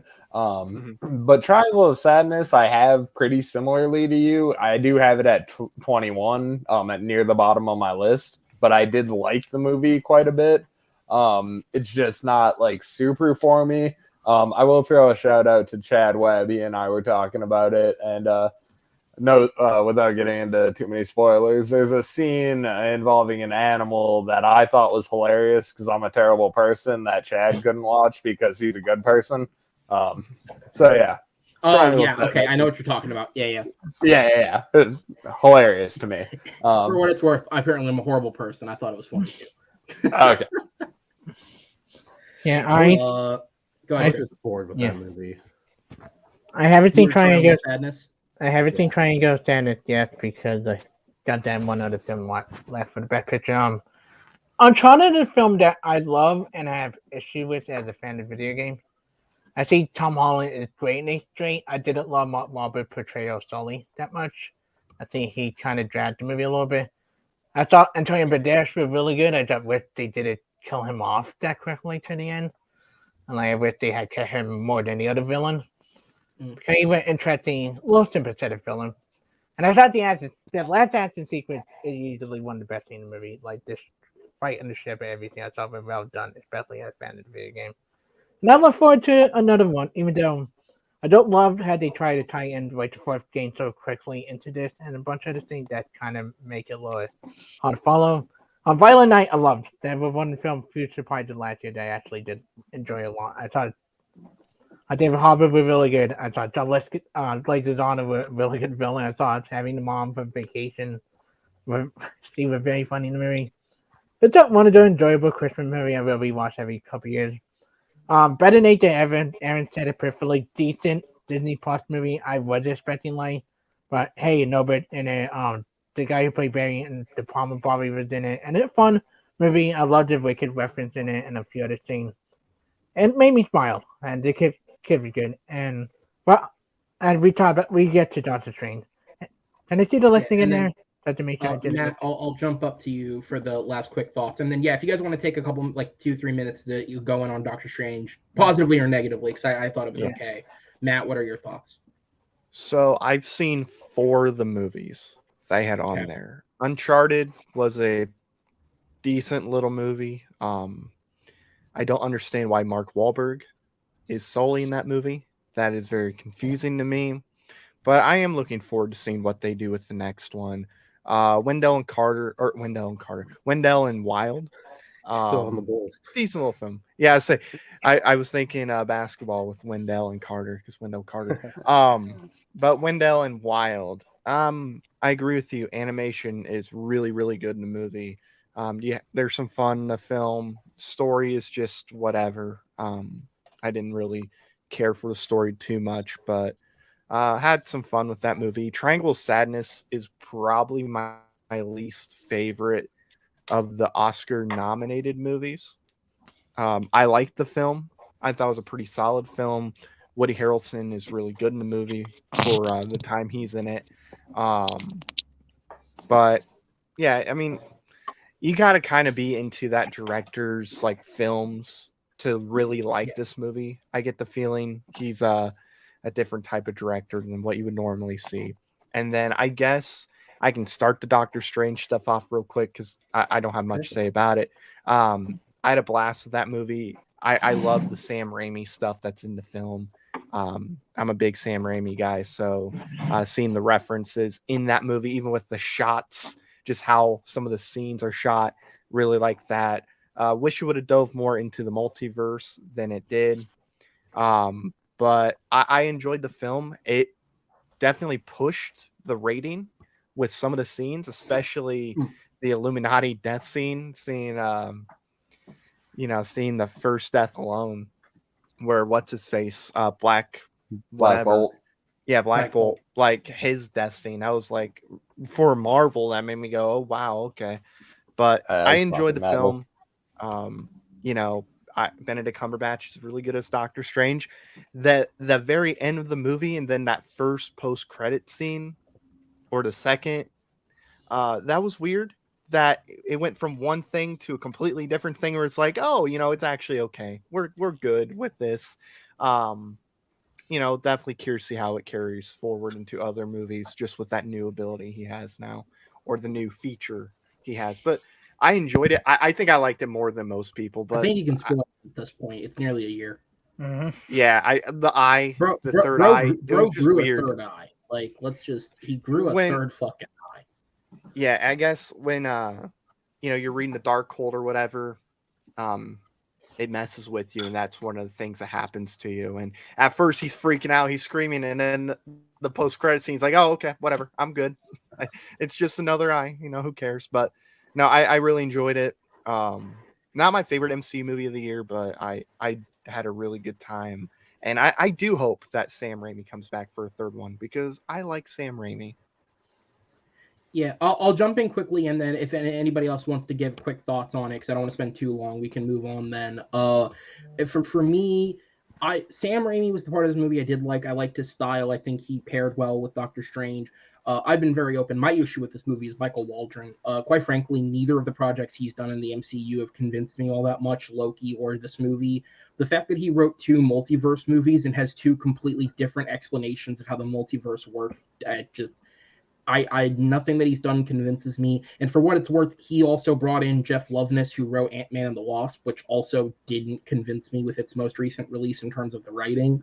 Yeah, I don't like that he's a seminal part of the writing team of the MCU going forward, quite frankly, because he just hasn't convinced me yet. But I thought the Raimi stuff worked. Like, for what it is, it's a cool, like, one-off watch, but there's not a lot in this that would keep me going back to it necessarily, outside of just the cool set pieces. Jake, I'll go to you because I know you had said you had thoughts if you wanted to jump in quick. Yeah, MCU is my jam, but I didn't love any of it this year, honestly. I'm not a huge horror cat, so that does cut back on this one for me a little bit. But I do enjoy what I've seen of Raimi in general, and I like his Spider-Man films 2/3. And you threw out that the Illuminati scene was really dope, but I liked the take on Doctor Strange and What If more than I liked it here. Yeah, I think that Elizabeth Olsen is the best thing about this movie. I think I don't love what they do with her character. She gave top tier performance of Phase 4 for me, and Elizabeth Olsen is one of the best actors working today. And I like the rest of the movie. I didn't love what they did with Xavier killing him off, but I loved the reference back to Days of Future Past with him saying his line. And I liked the way they kill off the Illuminati. I thought that scene was disturbing and fun and cool in the same way. Jacob, Jordan, any last thoughts on the movie before we move on? Yeah, I dug it. I think it's definitely more madness than multiverse, but that doesn't bother me. I liked all the Sam Raimi-isms and the horror aspect to it. I dug it. Yeah, not much more to add. Yeah, it's a vibes for me in that kind of 7 kind of category of I liked it. I think more good than bad. Kind of mid-tier MCU. Yeah. And then so just to quickly jump in on any thoughts I had that I didn't bring up during it, or the one, really there was only one movie that wasn't touched on, which is Kimmy. Being honest, part of the reason I checked this out was because if anyone remembers my title match versus Henry Sanchez, this was a movie that he propped up as one of the best on HBO Max, and I basically had to attack him for it without having seen the film. I think it's fine. I just don't think there's enough going on in terms of the plot here, but Zoe Kravitz is a great actress, and she does a good job with it. Uncharted is the best National Treasure film that we've gotten. I've never played the games, so I don't have a comparison thought to the games. I don't really care, quite frankly. But it's a decent National Treasure film. And pardon the pun, but the second act of Triangle of Sadness is what sinks it for me. And if anybody has seen the film, you know that it's broken up into 3 very distinctive parts and acts. And for me, the second part, despite the fact that I do think Woody Harrelson's excellent in this film, and he's only really in the second act of the movie, I just think that was the weakest section. It was too long. It was too drawn out. And I think that they focused way too much on all these varying side characters when they spend the entire first act only focusing on one couple who are 2 leads. And I think that's incredibly intriguing. And they're also the leads in focus in the third act of the film, but they're barely in the second act. And we're focusing on all these various characters, half of whom do not carry over into the third act. And so I just don't know why they felt the need to spend that long, outside of he wanted to make social commentary on how rich assholes are rich assholes. Little too nail on the head with that. Yeah. And they have a vomiting scene I keep hearing about from people. Yeah, I don't. That stuff doesn't bother me. Yeah. Anyway, so we'll move on to the next one, which is going to be the 7.5s. As we'll go ahead and bring it up, and we'll start with there is technically one project on here that's not quite a film. I did rank the special presentations as a part of this because they're not quite TV, they're not quite films, they're kind of something weird in between. But I gave Guardians of the Galaxy the Holiday Special a 7.5. Also on here, Fantastic Beasts and Where to Find Them, Lightyear, DC's League of Super Pets, Lyle Crocodile, The Lost City, Strange World, Scream, Sonic the Hedgehog 2, The Atom Project, the Amazon rom-com I Want You Back, and Brian and Charles, which I believe was was it Sundance was the one that it debuted at earlier last year? Yes, I believe so, yeah. Before moving into release. So I'm going to jump to first. John, I'm going to go to you because we do have Scream here, which is, if I'm remembering correctly, it's if it's not the biggest horror film I saw last year in terms of stature, the franchise. What were your thoughts on that? As far as the Scream franchise goes, Scream 5, I haven't seen Scream 6 yet, but Scream 5 is solidly in second place in franchise for me. Oh, look at that. So basically, the things I like about Scream 5 is I do like it. I like the Radio Silence guys. I do think they're good people to hand the baton off to after Wes Craven. They're up-and-coming directors. I like what they did. The meta of Scream 5 is a little bit different than the meta of the other movies, and the fact that it kind of does turn the camera back on the fandom itself. And I thought that was an interesting meta take to have in Scream. I think that's probably the part of the movie that stuck with me the most because the motives of the killers in Scream 5 hit me pretty. I was like, this is plausible. Is kind of what I took away from Scream 5. Mm-hmm. So I have it rated fairly high. I believe I think on Letterboxd it's like a 4.5 or maybe even a 5. But no, not only the 5. It's 4 or 4.5 on Letterboxd. No, absolutely. And then Jacob, I'll jump to you again as the person I brought in here as sort of the more than anyone else, the animation specialist. We have 3 of these ranked in here. One of them I know for a fact I have ranked higher than most people, which is Lightyear. I think the movie was just okay. I don't think it's this abysmally bad film. It's just not what people wanted it to be. But what are your thoughts on those films and any others in there that you saw? Because I know like Sonic was a popular film amongst people. I know anyone who has Netflix, a lot of people watch The Atom Project. So what in there did you check out and enjoy? Yeah, as far as the animated, I thought Lightyear was good. It was a fun time, but I don't know if I'll like go back to it as much as I would like the Toy Story movies, because I think all 4 of those are excellent. Strange World, of fun father son movie. I think it just didn't get marketed very well, so people just weren't talking about it as much. But I still think Jake Gyllenhaal and Dennis Quaid were great. And then probably the biggest disappointment for me, because maybe I just went into it with higher expectations, is the League of Super Pets. I just thought it was, I don't know, there's something about it. Just it didn't hit for me. Kevin Hart and The Rock. Usually they work for me. I like the Jumanji movies. I like Central Intelligence, but for whatever reason, this one just didn't do it for me. The rest of the list, Scream, I think as somebody who's newer to the franchise, I really dug it. It's probably like 3rd on my list behind the first 2. Brian and Charles, I'm a little lower than you on it. It was good. I just thought it was weird. It's very weird. I might need to give it a rewatch. I only watched it the one time. And then Fantastic Beasts. Sure, it was watchable. I enjoyed it, but I'll probably just rewatch Harry Potter instead. Mm-hmm. And then The Atom Project, great sci-fi time travel movie, enjoyable and fun. Absolutely. And so, unfortunately, just because I'm going to do it now just to make it clean, John does have to check out soon, so I want to make sure you're not like rushing out. I believe there's at least 1 or 2 more horror-ish type of films that are on further on my list, but obviously it's not my main thing. So I want to give you a moment for you to check out, throw out some of like 2 or 3 of the best horror films of last year. Like if you had to recommend something to people, what are you recommending from 2022? If I'm recommending stuff that I guarantee most people have not seen, I know before we went online, I think JPO did mention Speak No Evil. I recommend people go see Speak No Evil. And then another movie, it's a Shudder exclusive, but Sissy is another movie that I know people aren't talking about. I would definitely have people check that out. As far as like the big names, I'm sure most people are going to talk about Barbarian. They're going to talk about Bodies, Bones and all those movies you're probably going to talk about. So I'll leave you guys to that. But yeah, Speak No Evil, Sissy. And there's a movie out of Spain called Piggy, which actually is streaming on Hulu right now. I would also recommend you check that out. All right. Well, John, thank you for being here, sir. I look forward to having you on in future weeks. Thanks for joining us. Yep, sorry I couldn't stay longer. I'm not even in my home state. I got to get out of here. See you guys later. See you in hell, John. Yeah, let's be there first. Running from the cops is what's happening. He is actively in pursuit. No, so I'll go ahead and throw it. Matt, I'll throw it to you next. Any thoughts on any of these films? I'll throw the list up as a refresher. Yeah, because I'll need a refresher. I've seen a few of these movies, actually quite a bit. The Lost City, So I enjoyed that a lot. I'll say the same thing I said before. Pick like the 3 or 4, I guess, that stand out the most. Okay. I'll speed run it. Like Scream a lot. Was very happy. I like that movie. Lightyear was decent. Same with Strange World or whatever. Pretty decent film. Really surprised by Lost City. Had a great time with it. Atom Project, I think, is a pretty solid film.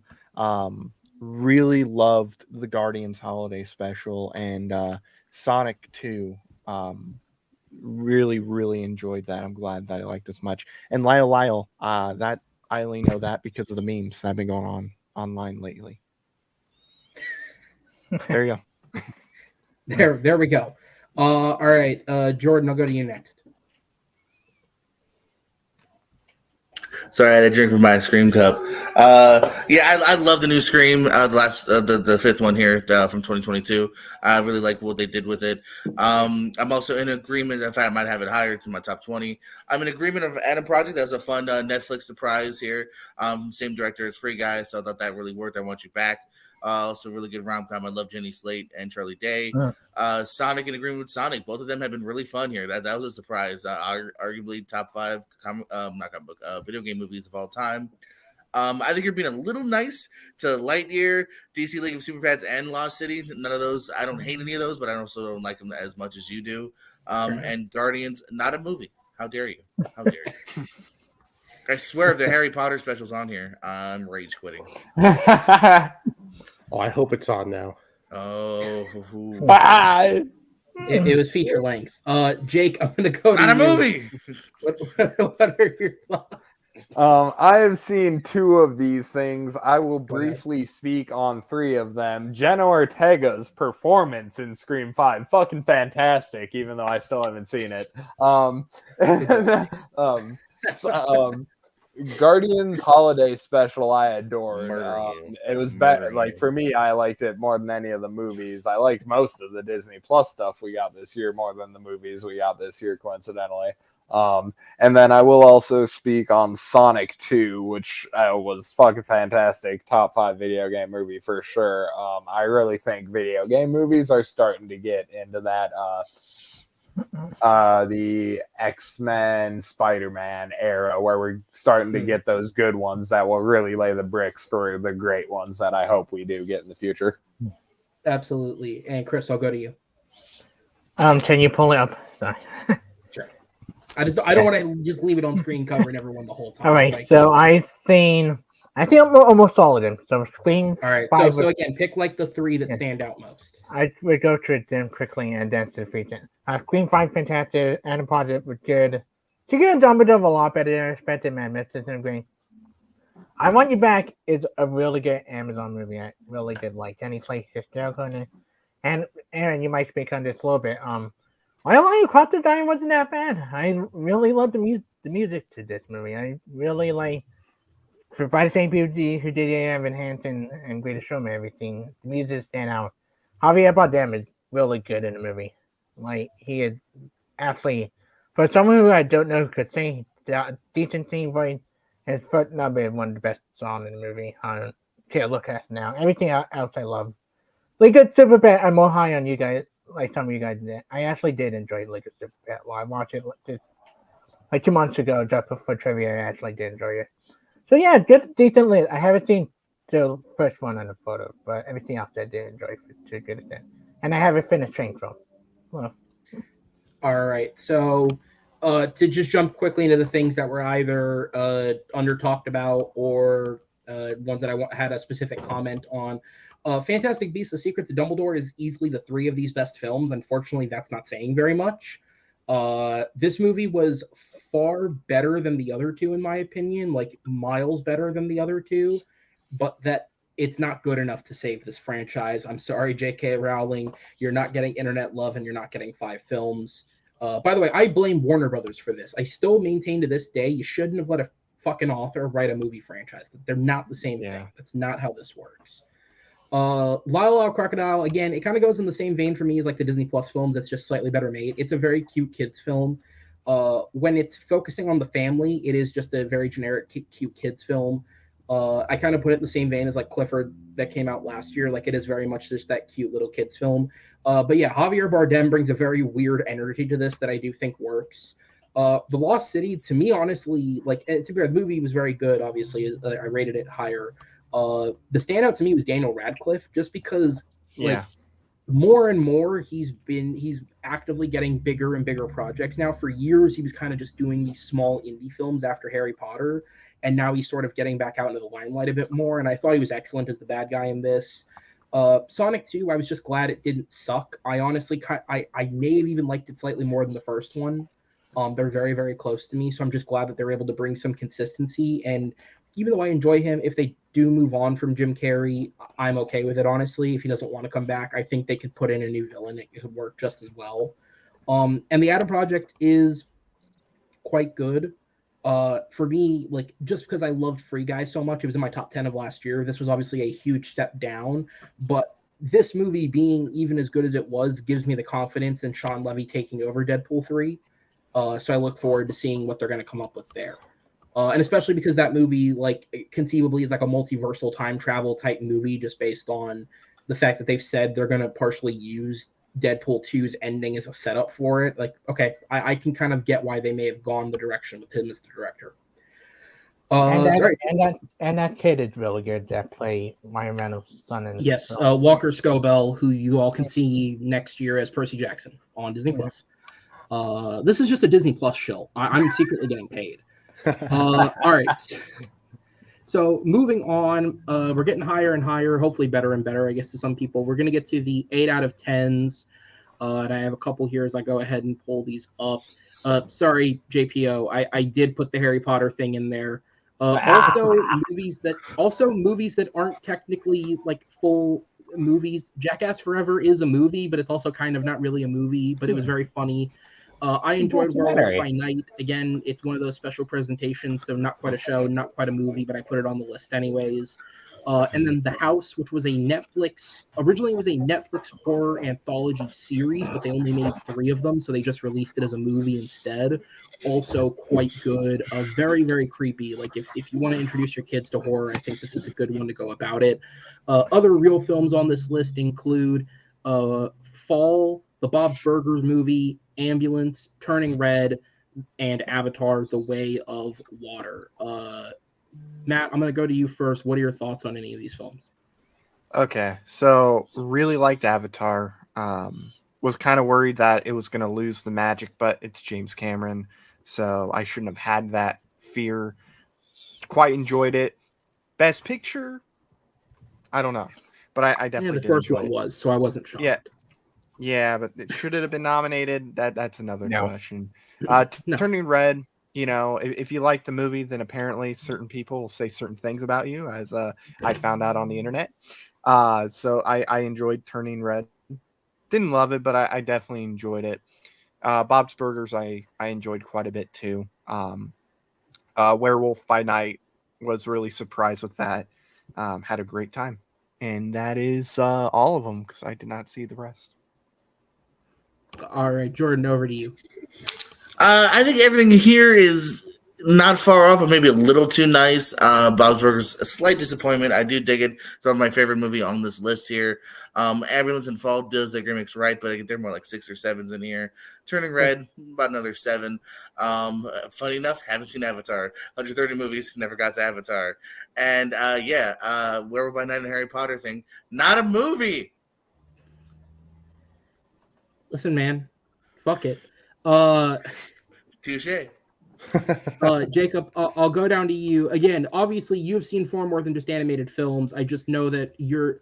I should say, and this is a compliment. The way that you can break them down in the way that like a snobby film critic would break down an Oscar film, I appreciate the fact that you have the passion for it. We have 2 more here. For what it's worth, I gave Bob's Burgers movie an 8. I've never seen the show. I went into this just because I had time to kill in between 2 other movies, and I rather enjoyed it. But well, technically 3 animated films if you count The House. So have you seen any of those and anything else on the list? 4 if you count Avatar. What stood out to you? There actually isn't a lot. I think I've seen 4 on this list. I've seen the 2 animated, the 2 big animated. I haven't seen The House, right. But then I've seen Jackass and the Harry Potter special, which I quite enjoyed. But Bob's Burgers. I've seen a few episodes of the show and the movie. Felt like to me it was just an extended episode of the show, and sometimes that works, and it worked for me because I really had a fun time with it. I liked the songs that they sprinkled in. I just had a lot of fun with it. Turning Red.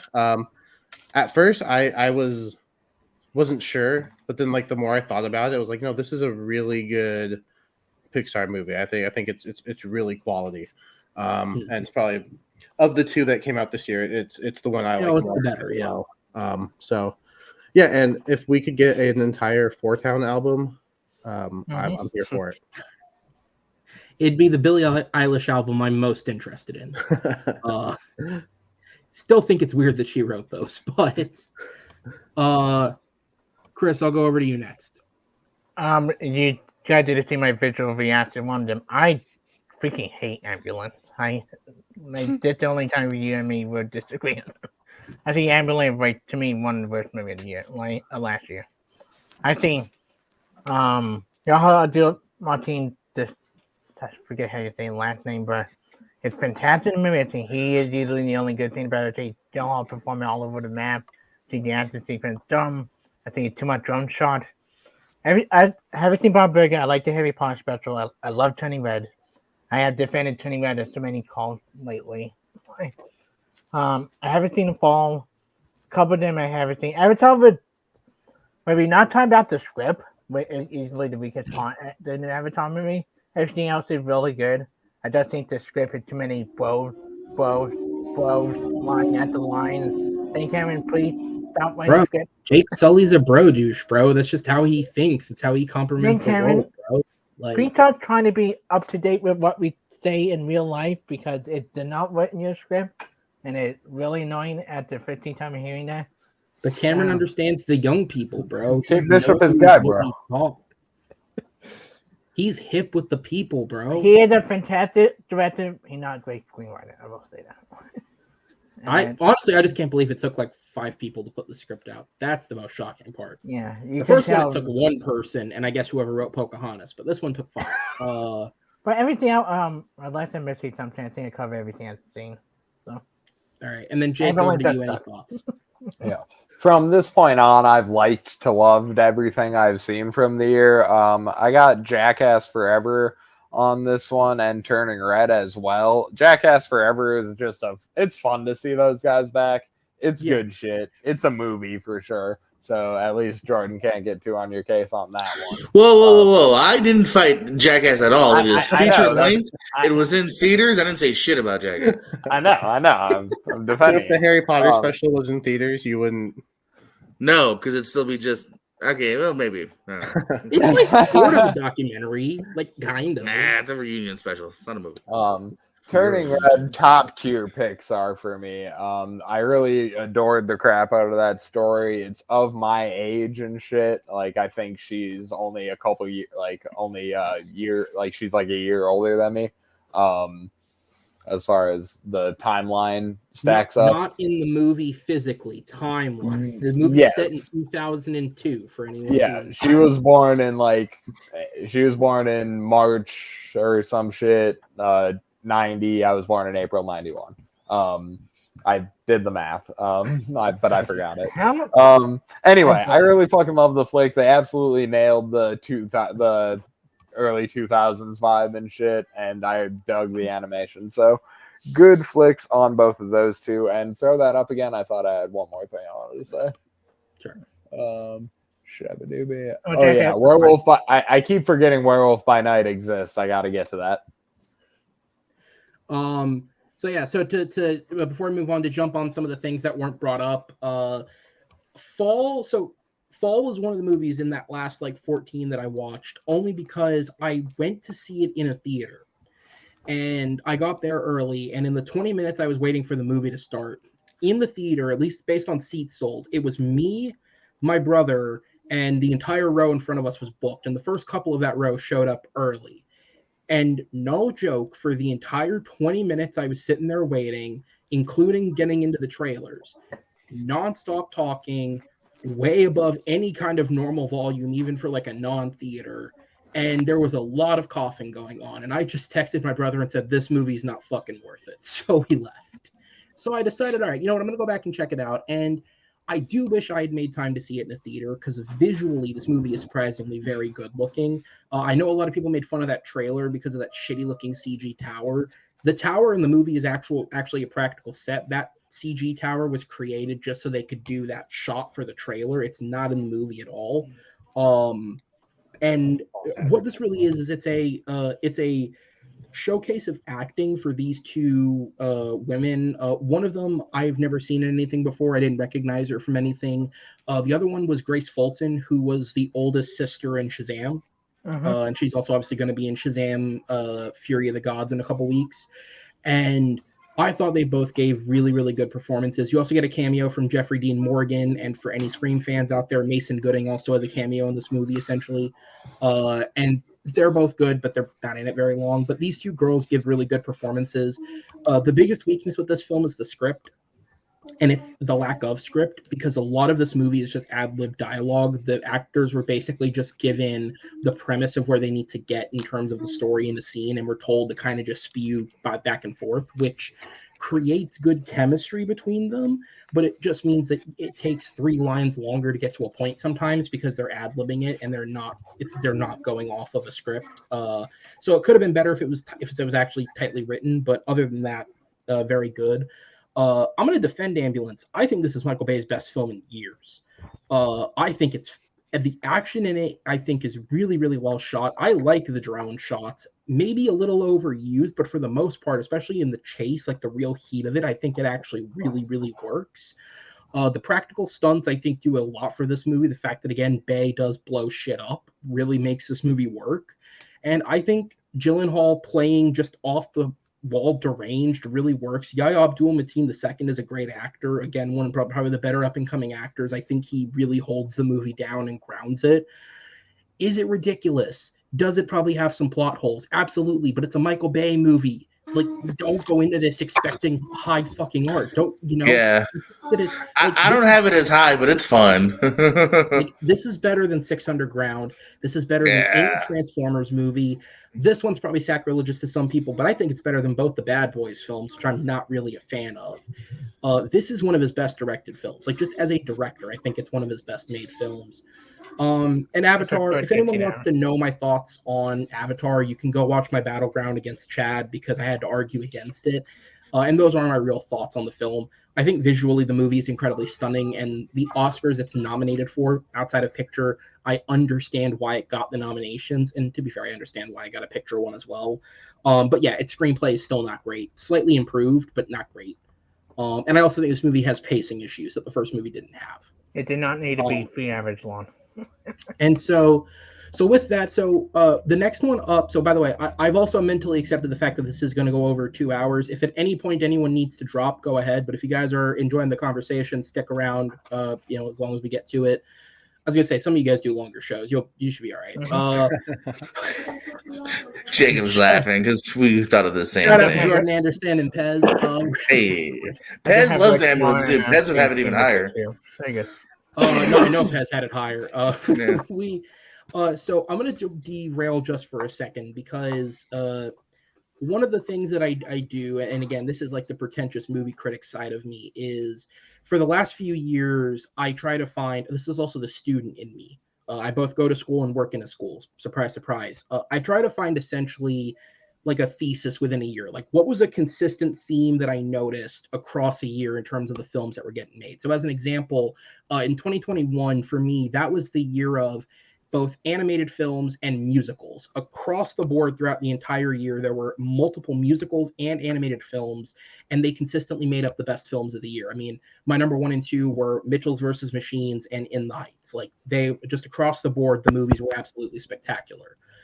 This year, and this is a bit of a weird thesis to think of, I think the performances saved a lot of movies. Because as I was going through my list and sort of looking at all these movies, there was a lot of movies that I could pull out. And I have everything from Oscar-nominated films that we're going to get into, all the way to like shitty streaming rom-com movies, where if you look at the filmmaking and the script and other elements of the movie, I don't think some of it holds up very well.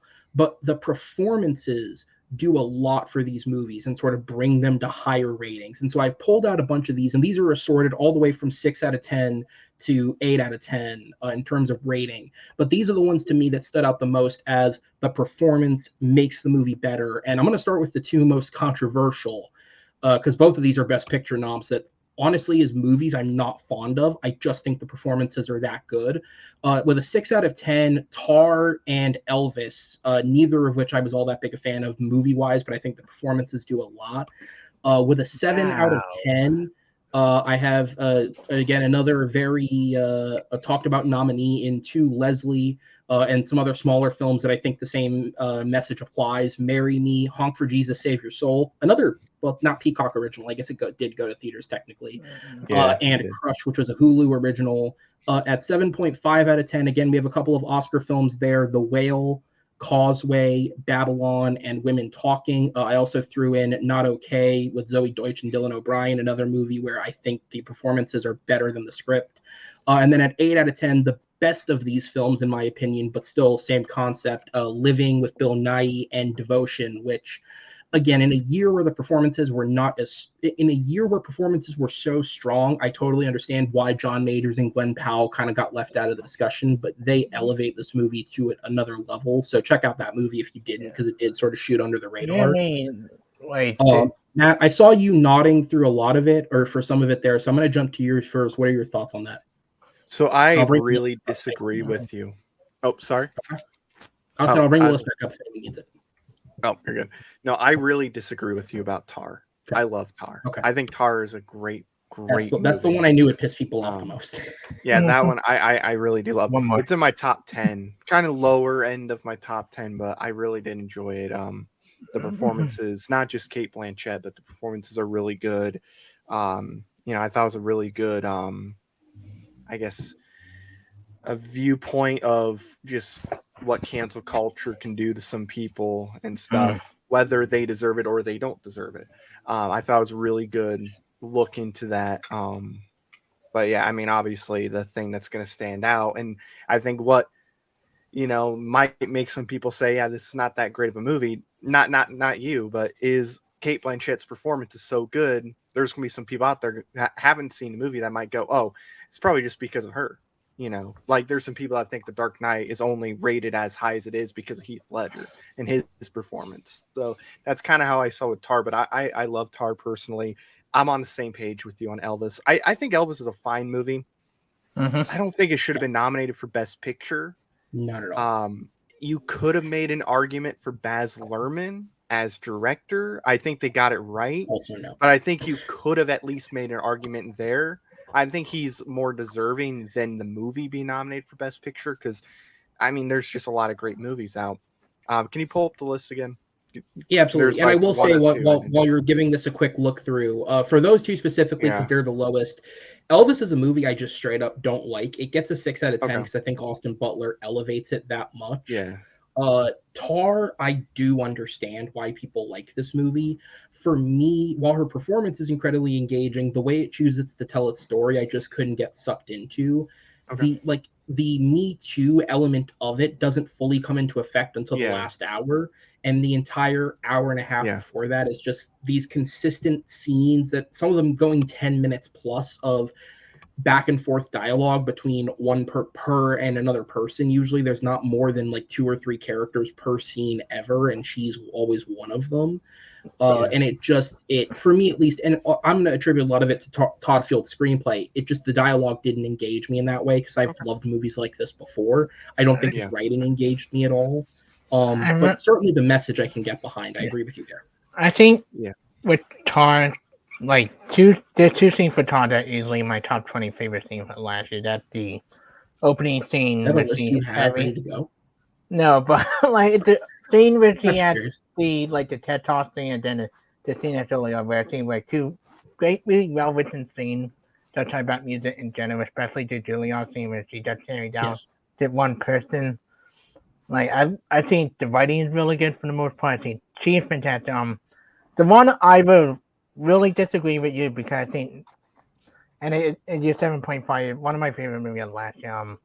The Woman Talking. I think the writing of Woman Talking is also really good. I think like the conversation is so engaging between all the women and like the topic of what they're trying to convey. I think it's sad that Claire Foy didn't get in for Best Supporting Actress because she gave a phenomenal performance in the movie, same with Rooney Mara and Justin Buckley. And Ben Whishaw is really good in it. And I want to see that's a film that not a lot of people did see, and I would recommend to check out. Is it a little bit too on the nose? Yes, but I think the writing, the direction, and the performance is what make it late 8.5 out of 10 for me in my list. And everything out on Babylon, I don't love. I think the 2 great scenes in Babylon. I don't love the rest of the film.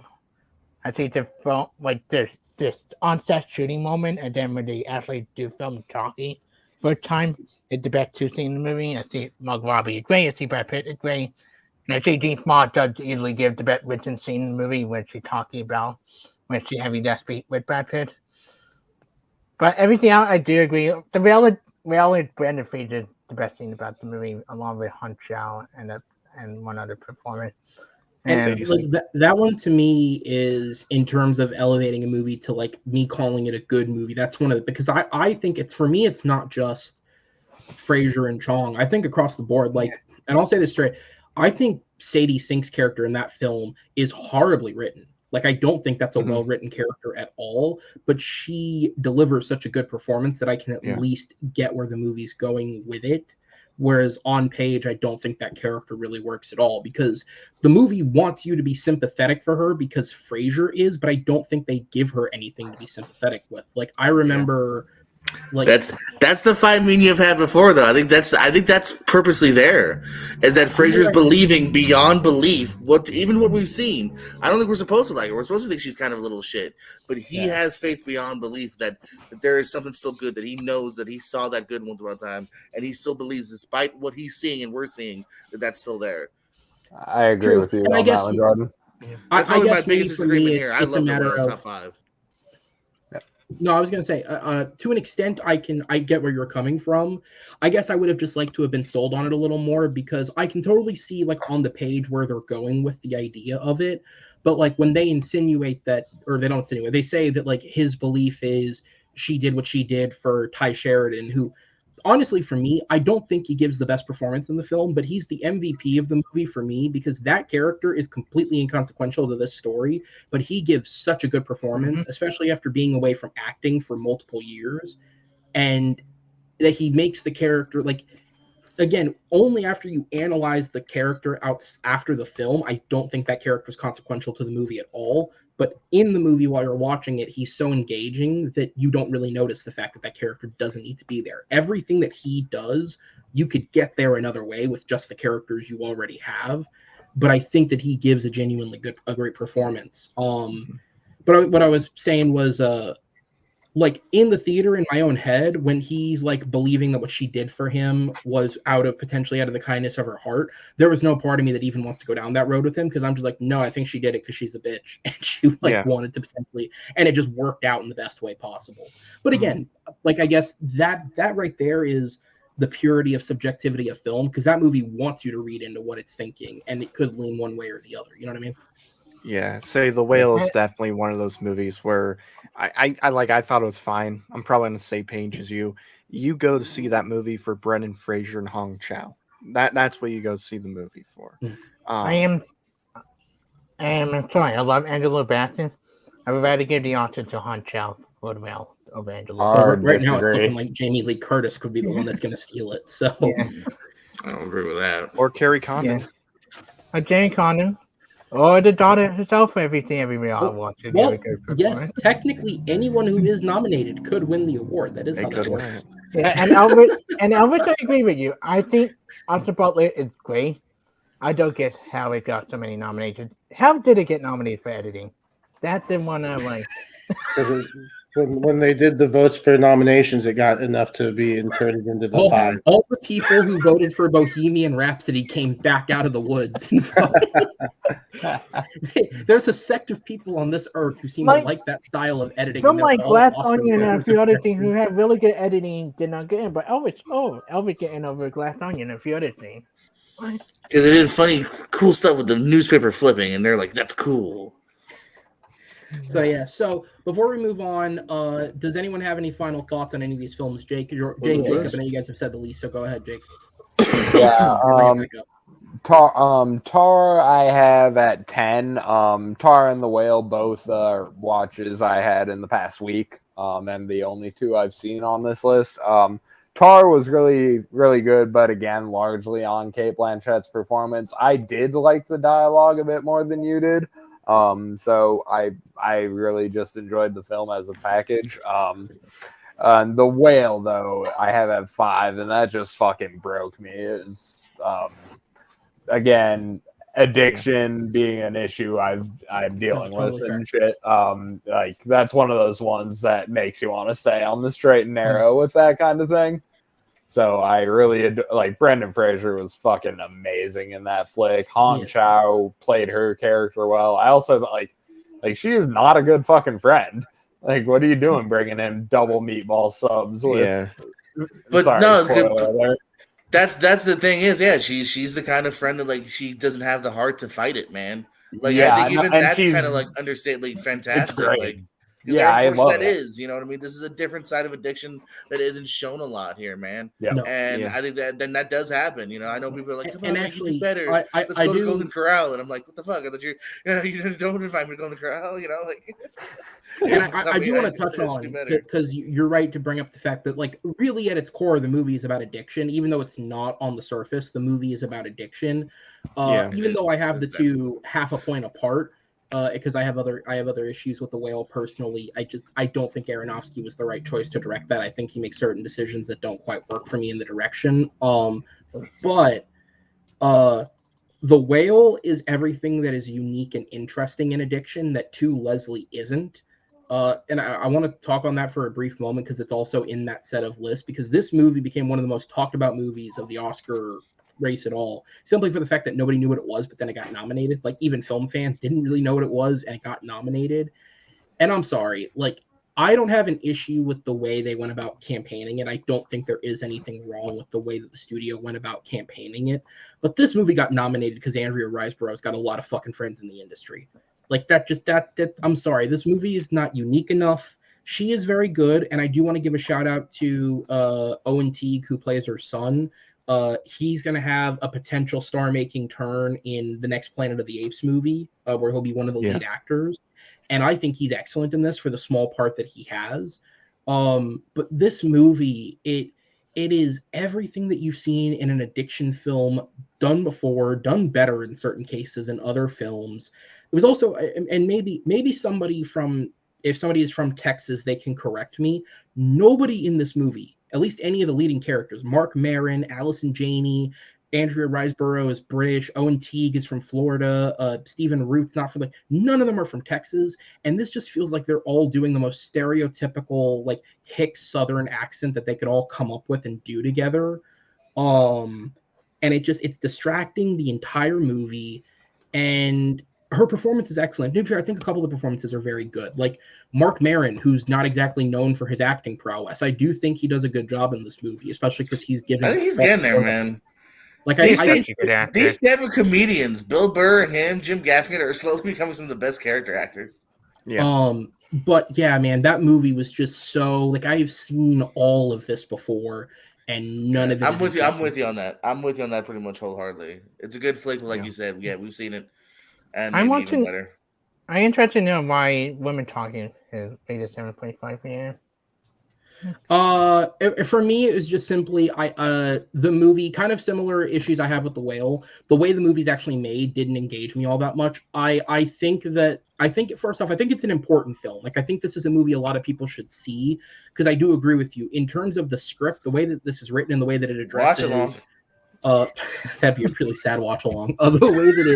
The way that it like addresses its topic and sexual assault of women, and even to an extent like women's position in society because of what the society is, I think it does all of that very, very well. It's just not engaging. Like it's all these women sitting in the same room having this discussion over and over and over again. And for what it's worth, and this does probably to some extent affect my opinion of it, I was familiar with the book before this came out. I had heard about it a long time ago and sort of looked into it when I heard it was being made into a movie. And this movie basically cuts every side incident that the book has out of it, because in the book, while the women are talking, like, there are different separate incidents where men come back into the village for various reasons. And we do get one in the movie, but it's not really a major consequential point in the film. And all of these moments are cut. And the way this movie's made, it's sort of like it's trying to be a thriller. Like, they're stressing the fact that we need to make this decision quickly, but there's nothing thrilling about it, because there's, outside of the fact that the broad scope is these men will come back, and if nothing's done now. Whoa, I gotta call it a broad scope. Jesus, man. Damn it. But yeah, outside of the scope of the film, of when the men come back. What kind of scope? Shut up. Like nothing can be done anymore.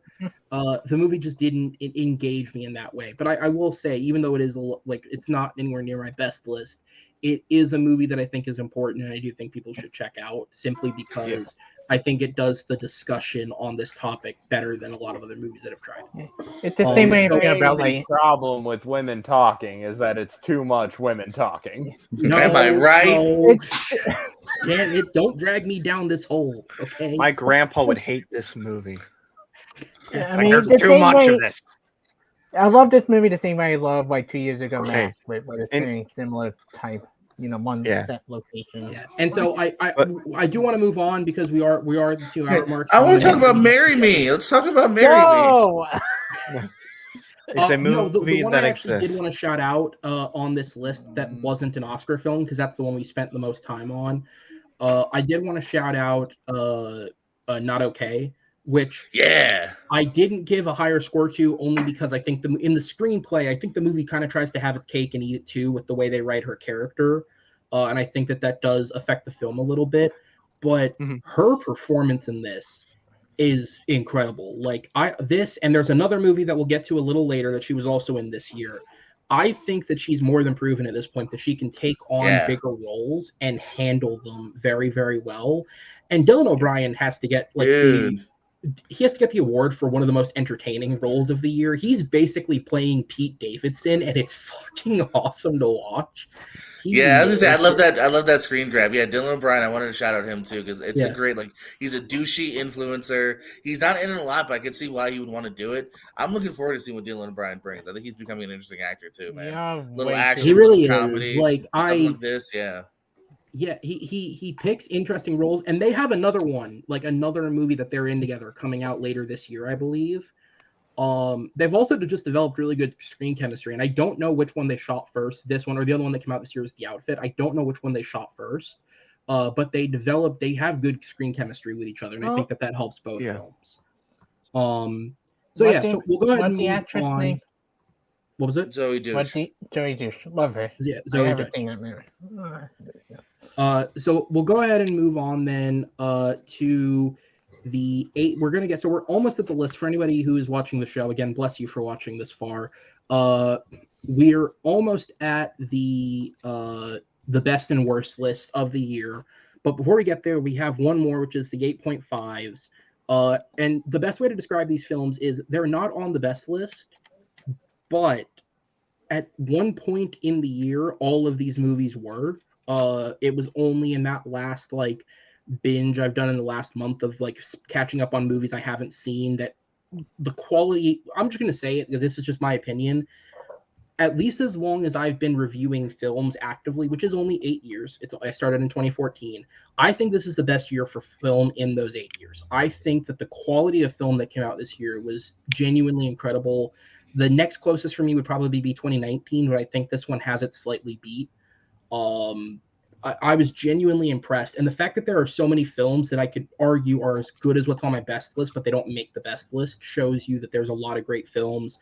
And we are going to jump into it. So those films include Weird, the Al Yankovic Story, The Bad Guys, The Sea Beast, Clerks 3, Intergalactic, Bodies, Bodies, Bodies, On the Count of Three, a Hulu release, which was a huge BAFTA nominee, Good Luck to You, Leo Grand, Dog, and the movie that gets the award for best film of the year that doesn't make the best films list is RRR, Just Missing Out. I really enjoyed the film, just not quite there.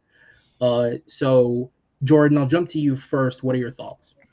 Bring it back up. No, I'm so glad you have Dog on here too, man. I feel like I was one of the only few people that saw it. I kept telling people, no, check it out. It's excellent. I saw it maybe a little predictable is the only thing you'd argue, but it really nails it here, man. You really are rooting for him in the end. It's funny. It's very PG-13, if that makes sense. I mean, it's not super PG. They're clean.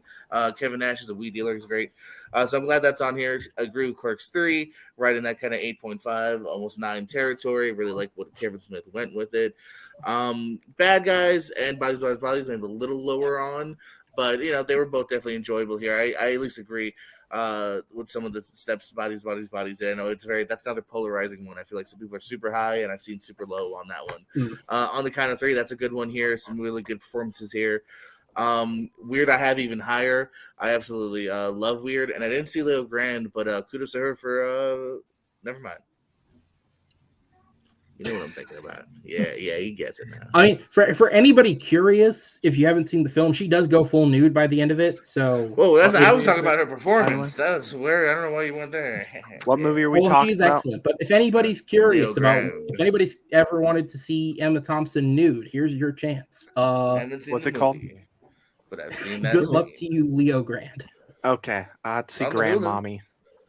Yeah. Jake, I'll go down to you next, just to switch up the order. Have you seen any of these, and what are your thoughts? Nope, definitely didn't see any of these. It's my number one movie of the year is definitely not on this page. It is, spoiler alert. It was always going to be my number one movie of the year. It's me we're talking about. Fucking Clerks 3. It's like, it's it's not the best movie of the year, obviously, fucking in quotations and shit, but I adore that franchise so much. And it is such a perfect ending to that trilogy. It's I have it at 4 behind the rest of the Clerks trilogy and Chasing Amy for me personally. But goddamn, I adored the fuck out of that movie. And then RRR I also loved, even though I cannot say the letter. I'll be fucking doing not to for the rest of my life, when my legs allow it. But it's action, and that was fantastic. The acting was great. I thought it was better than a movie that is probably coming up that is a action movie in your list. And I was for some reason, I thought either you just didn't see Clerks 3 or it was going to be in the shit list, and I was really scared. But yeah. No, and I will say quickly on Clerks 3, and then I'll pass it over to you, Jacob. I'm somebody I've said before, I'm not a Kevin Smith guy by nature. I think he has both very good and very bad movies.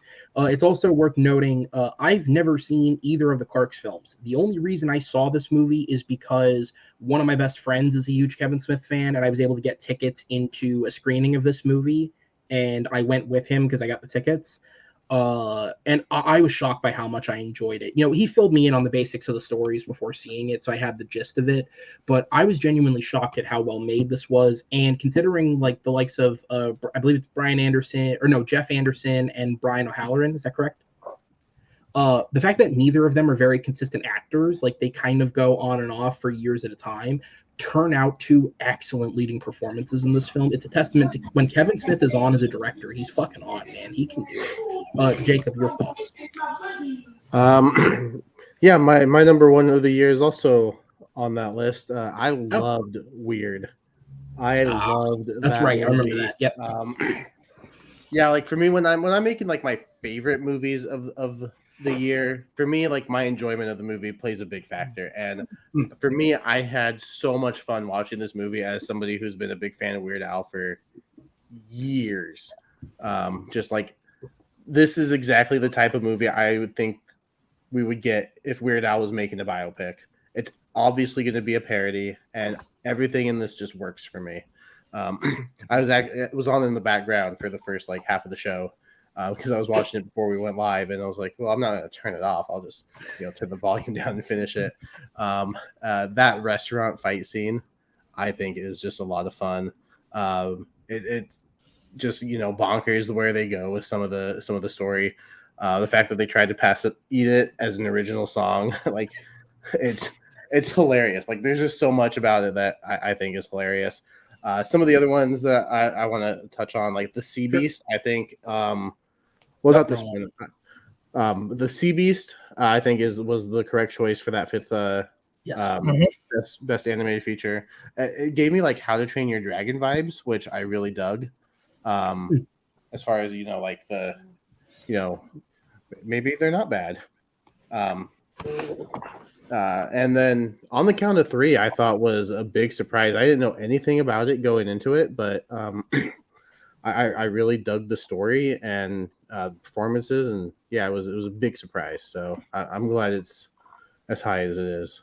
I don't think. Yeah, I mean, Gerard Carmichael, shout out to him. He had a obviously and when we're talking about like stars that years had, obviously I think most people would say the biggest star of the year has been Jenna Ortega. She genuinely had a breakout year as an actress. But quietly, Gerard Carmichael had an incredible year considering he had, I believe, one of the most highly acclaimed stand-up specials of the year in Rathaniel on HBO Max. He also came out publicly, which is just awesome for him on a personal level. And he had his directorial debut in On the Count of Three, which was both well made, and he's awesome in it as an actor. So good for him. And SNL, and he hosted that whatever show. He hosted the Globes. Globe. That's true. Yeah, I think I would go like the top three. I think are Colin Farrell, Jenna Ortega, and Gerard Carmichael. Yeah, no, he had a great year. Chris, any thoughts on the films briefly? Bonnie. Happy you brought it up. I actually did like that movie a lot. I actually do love the ending to it. I think it's crazy, but it's working the way that it should. Lee Pace is hysterical in the movie. He showed up. RR, I relate to the party until I Jordan Anderson, 2022 ranking, but I love it. Natu is probably my favorite musical number of the year, besides when we get to what we would have mentioned the other one. And I love it. Weird Al and maybe I was expecting light, but I love every minute of it. A lot of the links to the humor. A lot of Evan Rachel Wood and Madonna. That was the most weirdest casting ever, but I love it. And Daniel Radcliffe was great. I love everything about this film. GB, I'm happy people are starting to bring it up and people are actually watching it. I loved it. I saw it just because I did rate him a urban film, and I love every minute of it. Sweet, cute movie. Dog I love. And I haven't seen Cliffy, and a few of them I have not seen, but the one I do love. All right. And then Matt, up to you. So I've seen some of the movies on this list. Weird, the Al Yankovic story is in my top 10. I really do love that movie. I love the end of the movie too, when he's at the award show and he gets killed at the award show. And that's how it ends. And then you have the post-credit scene where he comes back from the dead. That just was like a perfect end to this movie. Like, you could tell Weird Al wrote this film, but that was the perfect way to end this movie, with him getting shot on stage was great. Also thought he did a really good job writing the film. And then the whole factory thing. What do you make at the factory? I don't know. It's just you work at the factory. That's all it is. But I really did love that movie. That was a smart choice too, to have Weird Al's songs be sang by Weird Al. They basically just took the songs and put them in the movie. I thought that was smart. RRR, absolutely love that movie. It should have been nominated for Best Foreign Language Film. Honestly, should have won Best Foreign Language Film. It's a great film. I really do love that. If Natu does not win Best Song, and I think it's going to, at the Oscars tomorrow, I'm going to be upset. I'm really excited to see them actually perform it live on stage too. I think that's going to be a lot of fun. Could you bring up the list again? Yeah, absolutely. I've been saying, because I only just saw RRR earlier this week. I had the chance to go see a theater screening of it, so I went to it. I've been saying since I saw it, because my brother loves this movie. It was in his top 10 of the year personally. I've been saying that I can't wait for them to butcher it, because I feel like that's all the Oscars can do to a song like this is butcher it. Yeah, that's what they did to. We don't need to talk about last year. Yeah, we don't talk about. They ruined that. Yeah, they ruined that. That really made me upset. I will say. I think I said. I think the joke I made to him was, I said I can't wait for them to bring out special guest singer Luis Fonsi, because to all those old white people, brown people are the same. Yeah, and it's just weird what they do with like the performance and stuff. Like, you had Eminem a couple years ago perform live. Yeah, that was very. I mean, I like that one because I like Eminem, but that was also very random. you like just see the reaction of the crowd. Mark Scorsese looks like he's. I wonder. You know what they should do, because Lady Gaga said publicly she's not performing. Okay, can I just say this? This reason is bullshit. She said that she's not, or the Oscars confirmed that she's not performing her song because she didn't have time to put together a performance due to filming Joker, which is totally valid, except for the fact that it's a ballad song. What performance do you need to put together? Just stand on stage. There you go. You know, if she's doing post something weird, but she's performed at the Oscars before. And been well, let's just bring back 3-6 Mafia then. Yeah, there we go. Bring them back. There you go. You know what they're really going to do to fill that slot? I'm going to take. All right, let's take bets right now. I'm going to put out two things. Just have a song from Top Gun. They're going to bring out One Republic. Yeah, they have One Republic out there. Or they're going to sing the ballad. They're going to do Bruno again, but they're going to try and get it right this time. Yeah, they're going to try to get it right. Disney owns ABC, so they're like, hey, listen, you got to get it right if you want this on ABC. But no, I will say though, the one time I can remember on the top of my head where they got it right was I can't remember the song "Stars Born," where we had Bradley Cooper and Lady Gaga sing. They got that right. Yeah. Like I thought that was they did a really good job watching two people who clearly were about ready to cheat on their partners on stage. Yeah, but it was a really nice rendition. I enjoyed it, but yeah, if they screw up not to, I'm going to be pissed. Just let them go all out. That should take up most of the time because that is a long song sequence, but they had to do it right. It's going to be 2 minutes. Play the entire thing. They should just kick the Oscars off with it. It's going to be all white people dancing. The actors won't be there. Just have them sing it on repeat while The Last of Us is on. It'll be a that little. That way we can all go watch that and then go back to the awards after. No, so to show some love to a couple of the films that you mentioned before we move on, DreamWorks had a stellar year because I think I've made it very clear to everyone that Puss in Boots is a great film. Yep, I was preaching it before it came out because I got to see it early. It's an excellent film. The Bad Guys was also really, really good. Like DreamWorks kind of tried to do a Tarantino film and it worked. Like that's Rockwell's great. Again, credit Mark Maron's excellent in this. Here he's truly excellent in a voice performance. And the supporting cast, Craig Robinson, Awkwafina, who's the other one? Anthony Ramos. Like they all do a great job. Really the only person who didn't totally fit here for me was Sam Rockwell? No, the British guy, Richard Ayoade. He was a little out of place for me. But other than that, I think this movie was excellent. Intergalactic, another animated film. Kid Cudi working with Kenya Barris of Blackish to produce this. This was another one that Netflix did where the concept started out as a show. It ended up being turned into a movie. This was also marketed almost as promo for Kid Cudi's most recent album, although this is far better than the actual album. Honestly, it's just a sweet little rom-com movie. All the characters have chemistry because they're actually friends. Like it's cast with just his friends, which means you get a couple of non-actors. You have a couple singers. Like Ty Dolla $ign has a role in this, and he's not quite an actor, but he's not bad by any means. But then you also get real actors because Kid Cudi's friends with people like Macaulay Culkin or Timothée Chalamet, who has a leading role in this movie. And it's really weird to have Chalamet in something like this, given the nature of how he's viewed, but he's very, very good. Macaulay Culkin came out of whatever he's been doing to do this. Well, he's been married to London Tipton. That's what he's doing. He's been around. He's in a Seth Green movie the other year. I know. I'm glad you said that though, because I stood away from it just because of the connection to the album. I kind of did that. Actually put me off. So the songs are in it, but it's not like a musical. The songs are more used as just background music, and one or two are like a dreamish type sequence. But it's also very pretty. It's very well animated. Bodies, Bodies, Bodies is a movie that I totally get why it was controversial. But as somebody who grew up with essentially the characters that are portrayed in this film, I think this movie fucking nailed it. Like exactly what it was going for. I think it nailed it. I think every single actor in this movie brings exactly what they need to the role.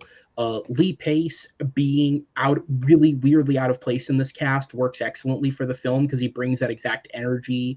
I've been a fan of Amanda Stenberg since Hunger Games. She's excellent in the lead role. Maria Bakalova from Borat is excellent. And again, I said I'm a fan of Pete Davidson, and I think he plays his role in this absolutely perfectly. down to the reveal of how he's killed, which I won't give away if anybody hasn't seen it yet, because you should check this one out. Even if you're weary of the type of characters that are in this, the fact that it is sort of millennial Gen Z-ish type You character. find out it's Ariana Grande. It's a fucking 12-year-old with a ponytail. Blows his brains out. That'd be funny if they brought that in. So this movie is great. Good luck to you, Leo Grand was one I only checked out because it was a favorite of the BAFTAs and nowhere else. So I was just curious as to why Brits loved it. And it's actually a very good film. The two actors in this, I apologize, I cannot remember the guy's name offhand. He's not a huge actor in America. Emma Thompson and him have great chemistry with each other.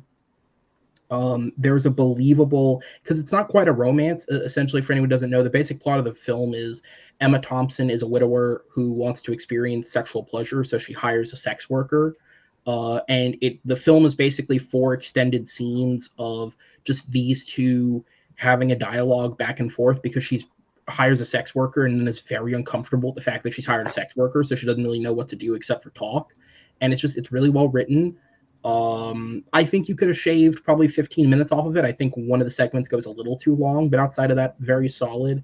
And RRR only just misses getting into the best list because I think the first half is definitively stronger than the second half. I think the second half dragged a little bit at times for me, especially with that flashback. I think it goes on for way too long initially, and then it comes back again, and that was the only real negative I had. But again, it's one of the most fun films of the year. If we were making like a fun films list, it's top 5. It's really entertaining, and I'm glad I saw it in the theater.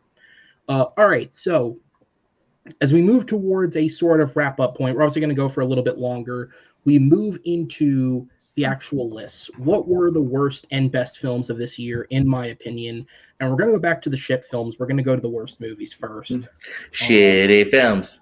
Shitty films. I already had a feeling you missed a few. And again, that is every film that I've seen this year listed out. So if anybody's curious as to why something isn't on the worst or best list, if I don't mention it, because I didn't see it. It's just simple as. All right, so let's go ahead and jump into this. So with the graphics, which I hope people have been enjoying having visuals, I'm sure the panelists are, you're going to notice a design choice here because I numbered them on the worst list and not on the best list. And that's because I made the worst list graphics at 10 in the morning when I first got to work and had some downtime. And I made the best list graphics right before I left work at about 6:30. And I forgot that I numbered them on the worst list. So I did not number them on the best list. But I'll shout it out. So, all right, let's jump into this. The worst films of 2022.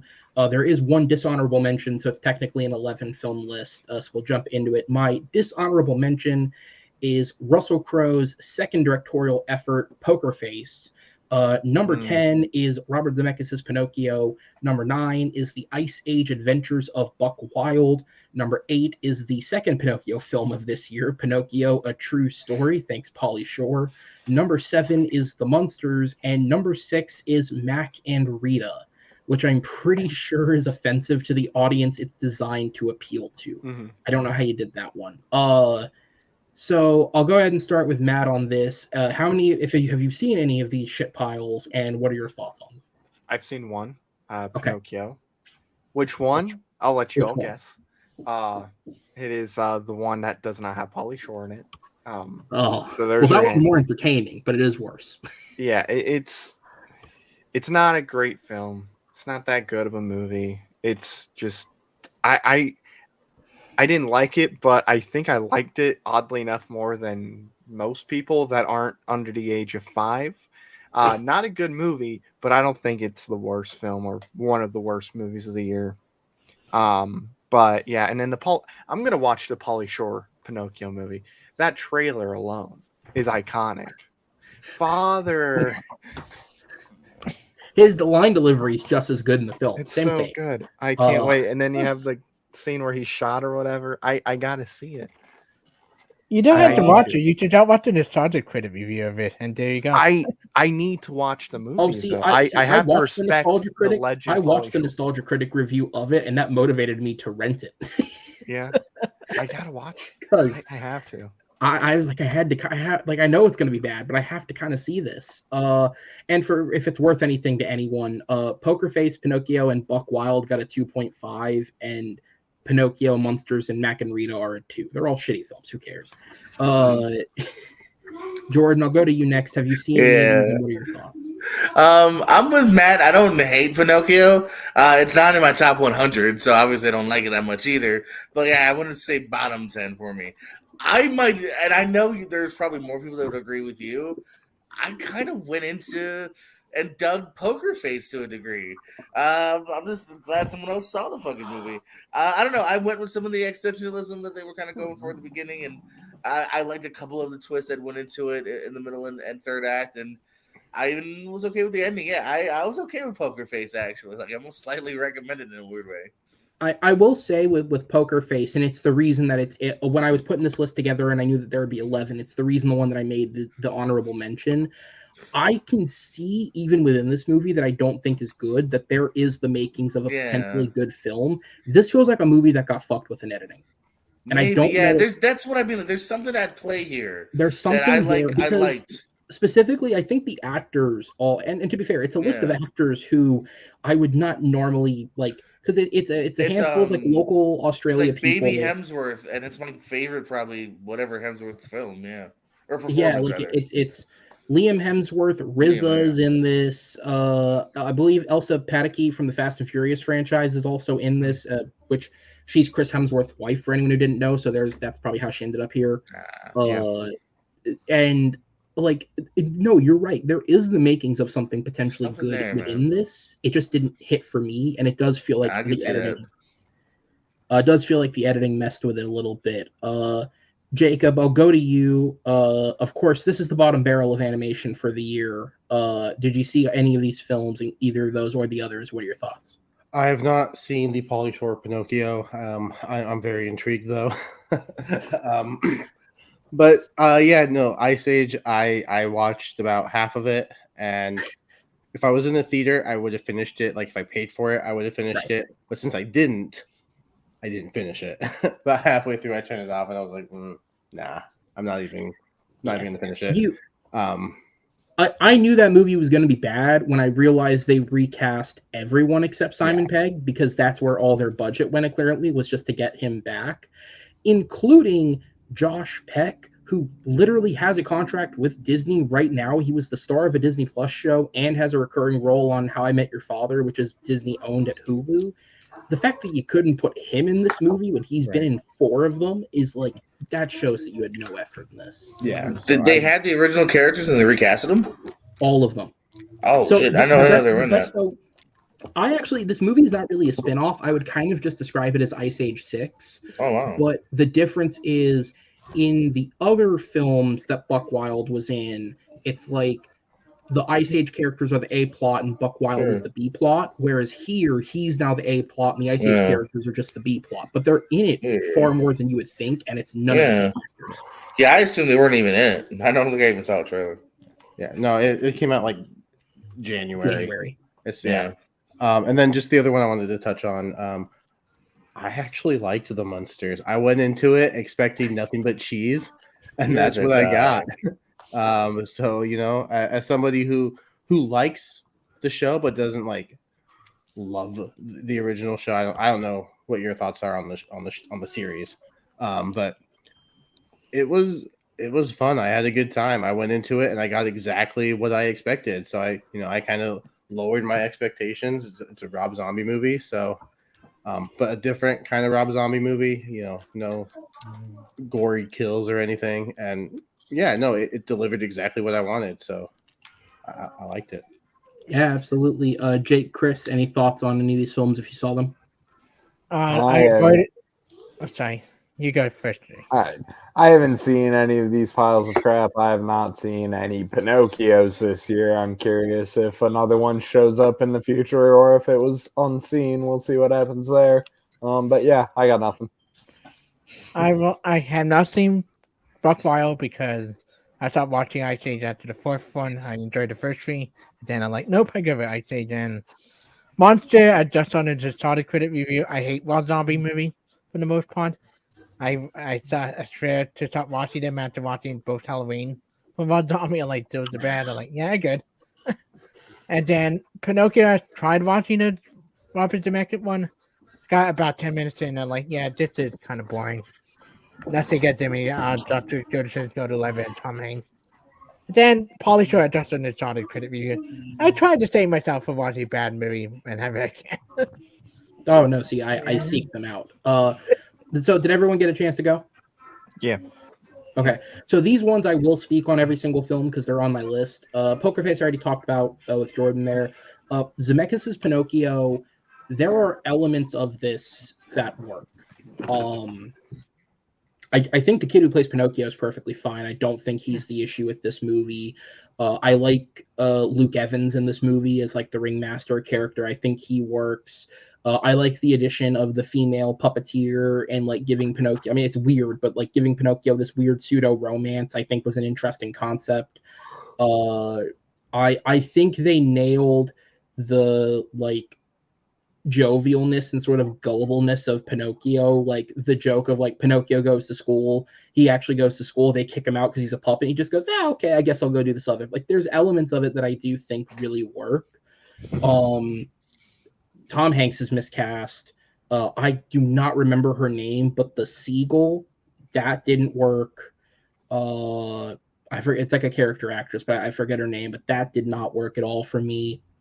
And I think the changes they made to the ending kind of nullify the whole point of the Pinocchio story.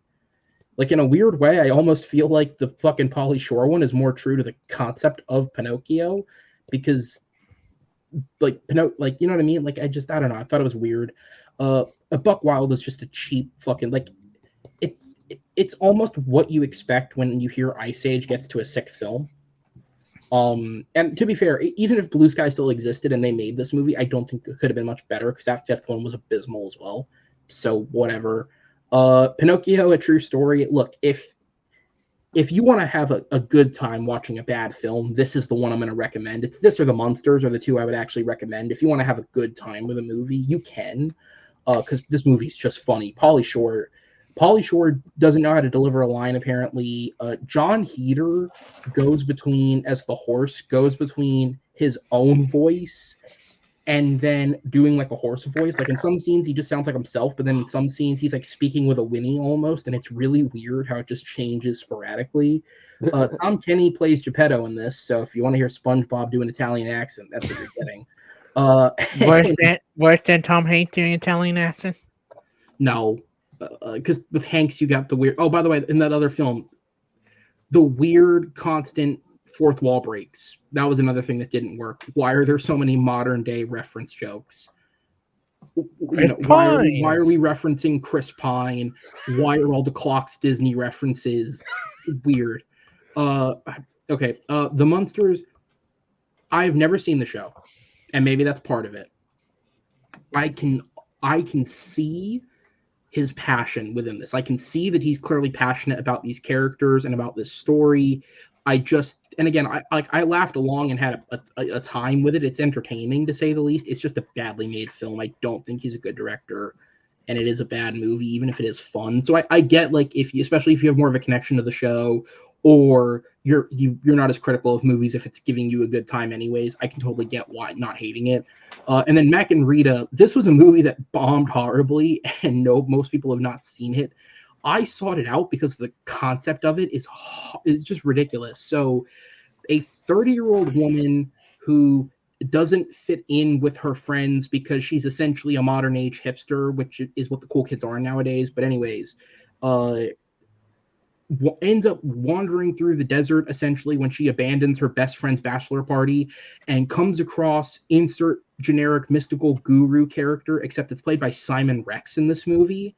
Mm-hmm. And he puts her into a tanning bed that grants her a wish. And instead of just wishing to fit in better or for people to not care about like everyone be who they are, which is what the message of the movie is, she wants to be an old woman because old women can be carefree.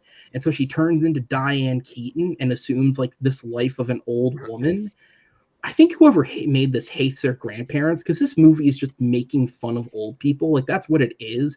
Diane Keaton has all sorts of scenes where she's like freaking out about her hair being gray or that her tits aren't perky anymore, or the fact that she like there's a slapstick scene where she goes to the gym and can't use a rowing machine, which like if you go to the gym, you wouldn't forget how to use a rowing machine. You just couldn't use the weight as strongly as you probably would when you're younger. Like the movie feels like it exists to just insult old people.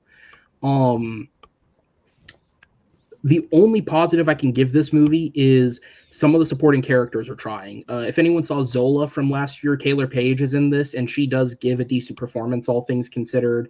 Also, I don't know the guy's name, but one of the actors from Schitt's Creek, if anybody's a fan of that show, is in this movie. He's Dan also Levy? given his all as the love interest. I don't know his name. I just know it's not Dan Levy because this guy's not obviously gay. So that's it. All right, so moving on, the top 5 worst films of the year before we get to the good stuff. And we're going to start with number 5, which is definitively the worst animated film of the year, in my opinion. Netflix's Marmaduke remake. Number 4 is Good Morning, because someone gave MGK the money to direct a film. Number 3 is The Royal Treatment, and I just want to say to the people who made me watch this, I fucking hate you.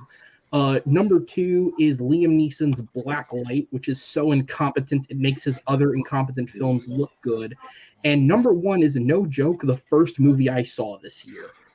It is The Tiger Rising, a movie so bad that its behind-the-scenes lawsuits are more intriguing than the actual movie itself, because this movie was embroiled in a lawsuit in addition to not being good. Okay, so I'm going to run through these really quickly before I turn it over to you guys. Marmaduke is just horrendous. It's fucking ugly. It's hard to look at. Like, the way it's animated, like, it hurt my eyes at certain points. Pete Davidson is trying. J.K. Simmons is, they're trying. David Koechner's in this as well. He's trying.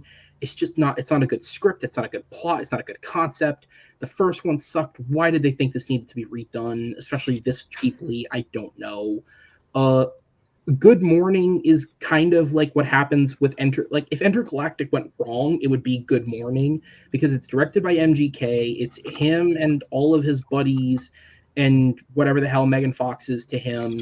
And it's just this movie with a really shittily conceived plot with a lot of bad acting all around, because again, most of these people are not actors properly.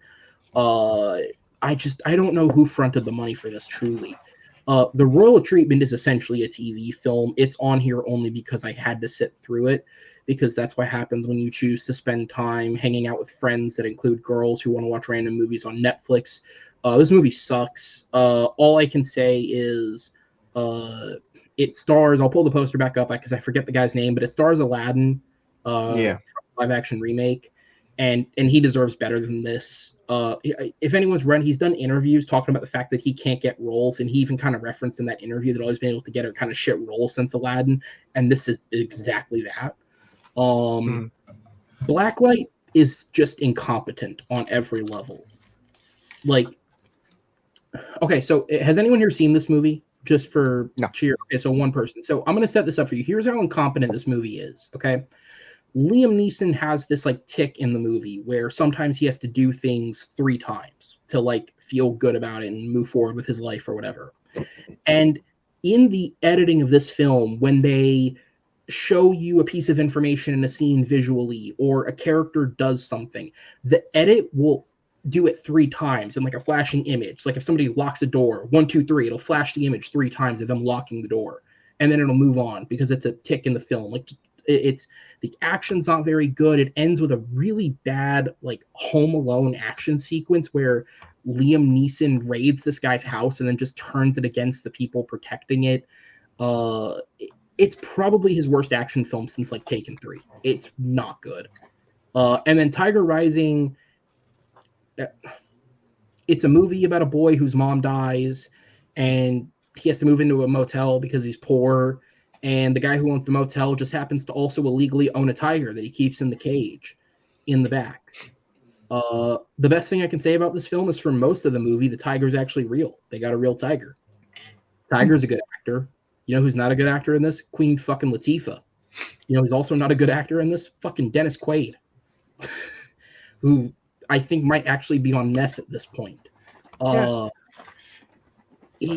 There's not much more I could say. It's the worst film of the year. It's horrible. I was sad that they killed the tiger at the end because the tiger was the best actor. Spoilers. Oh, no one was watching this, and you know it. Not now. Yeah, I was gonna watch it after the show. Okay, so Jacob, I saw you give a physical Now I have to reaction watch review, so I Evan know you've Thompson at least get nude. seen that. So I'm going to jump to you first. Yeah, of your bottom five, those of you, that's the only one I've seen, and it's my least favorite of the year. I hated this movie. The animation sucks. The story sucks. You said the voice actors were trying. I don't hear them trying. Let's just finish this and get out of here. Because Probably did both. yeah, just this movie sucks. It's probably the worst animated movie I've seen in quite some time. Like it's Emoji Movie level bad for me. Yeah, it is. And at least the Emoji Movie looked decent and had a budget behind it, so it wasn't butt ugly. This is horrible. Jordan, I saw you give some sort of reaction to the MGK film, so I'm assuming you've seen that. Go ahead. Sadly, I did. That is the only piece of shit I saw from this list. Yeah, man, I wanted to like it. Here's the thing: I went in open because I'm like, you know what? It seems like something he wanted to do. I think he put some of his own money towards it. His buddy Mod's son directed it with him. Whatever. And yeah, man, it's just two stoners that have never made a movie before making a really bad movie here. It is trash. It is definitely bottom 10 worthy. It's in my bottom 10 as well. Let me just double check real quick. It's my second least favorite movie of the year. It's my number 2. So yeah, that's pretty bad. I'm glad someone else can chime in that it's really bad here, man. What's the one that's worse? Just at the last Bring It On movie, because there's just no budget and they tried to make they it a horror. made one of those. They made a horror Bring It On horror movie. Many time on different call. It was on Sci-Fi, and there's just zero budget, and it's actually worse acted. So, yeah, at least Good Morning had real. I mean, none of them were trying, but like Megan Fox is a real actor. Pete Davidson, his real girlfriend, his real friend. You know what I mean? They got Snoop Dogg for a hot second, all that stuff. But Pete Davidson, I will say, as somebody who has really enjoyed Dave, the fact that Gata's in this fucking thing, I know that broke my heart too, because I love Dave, I love Little Dicky, and Gata's actually. Oh, when he's not stealing jokes from Theo Vaughn. hey, somebody suck me.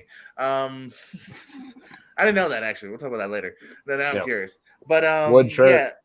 I was only mad at the Razzies because I'm glad the Razzies gave this movie some hate love, however you want to say it. Pete Davidson doesn't deserve it.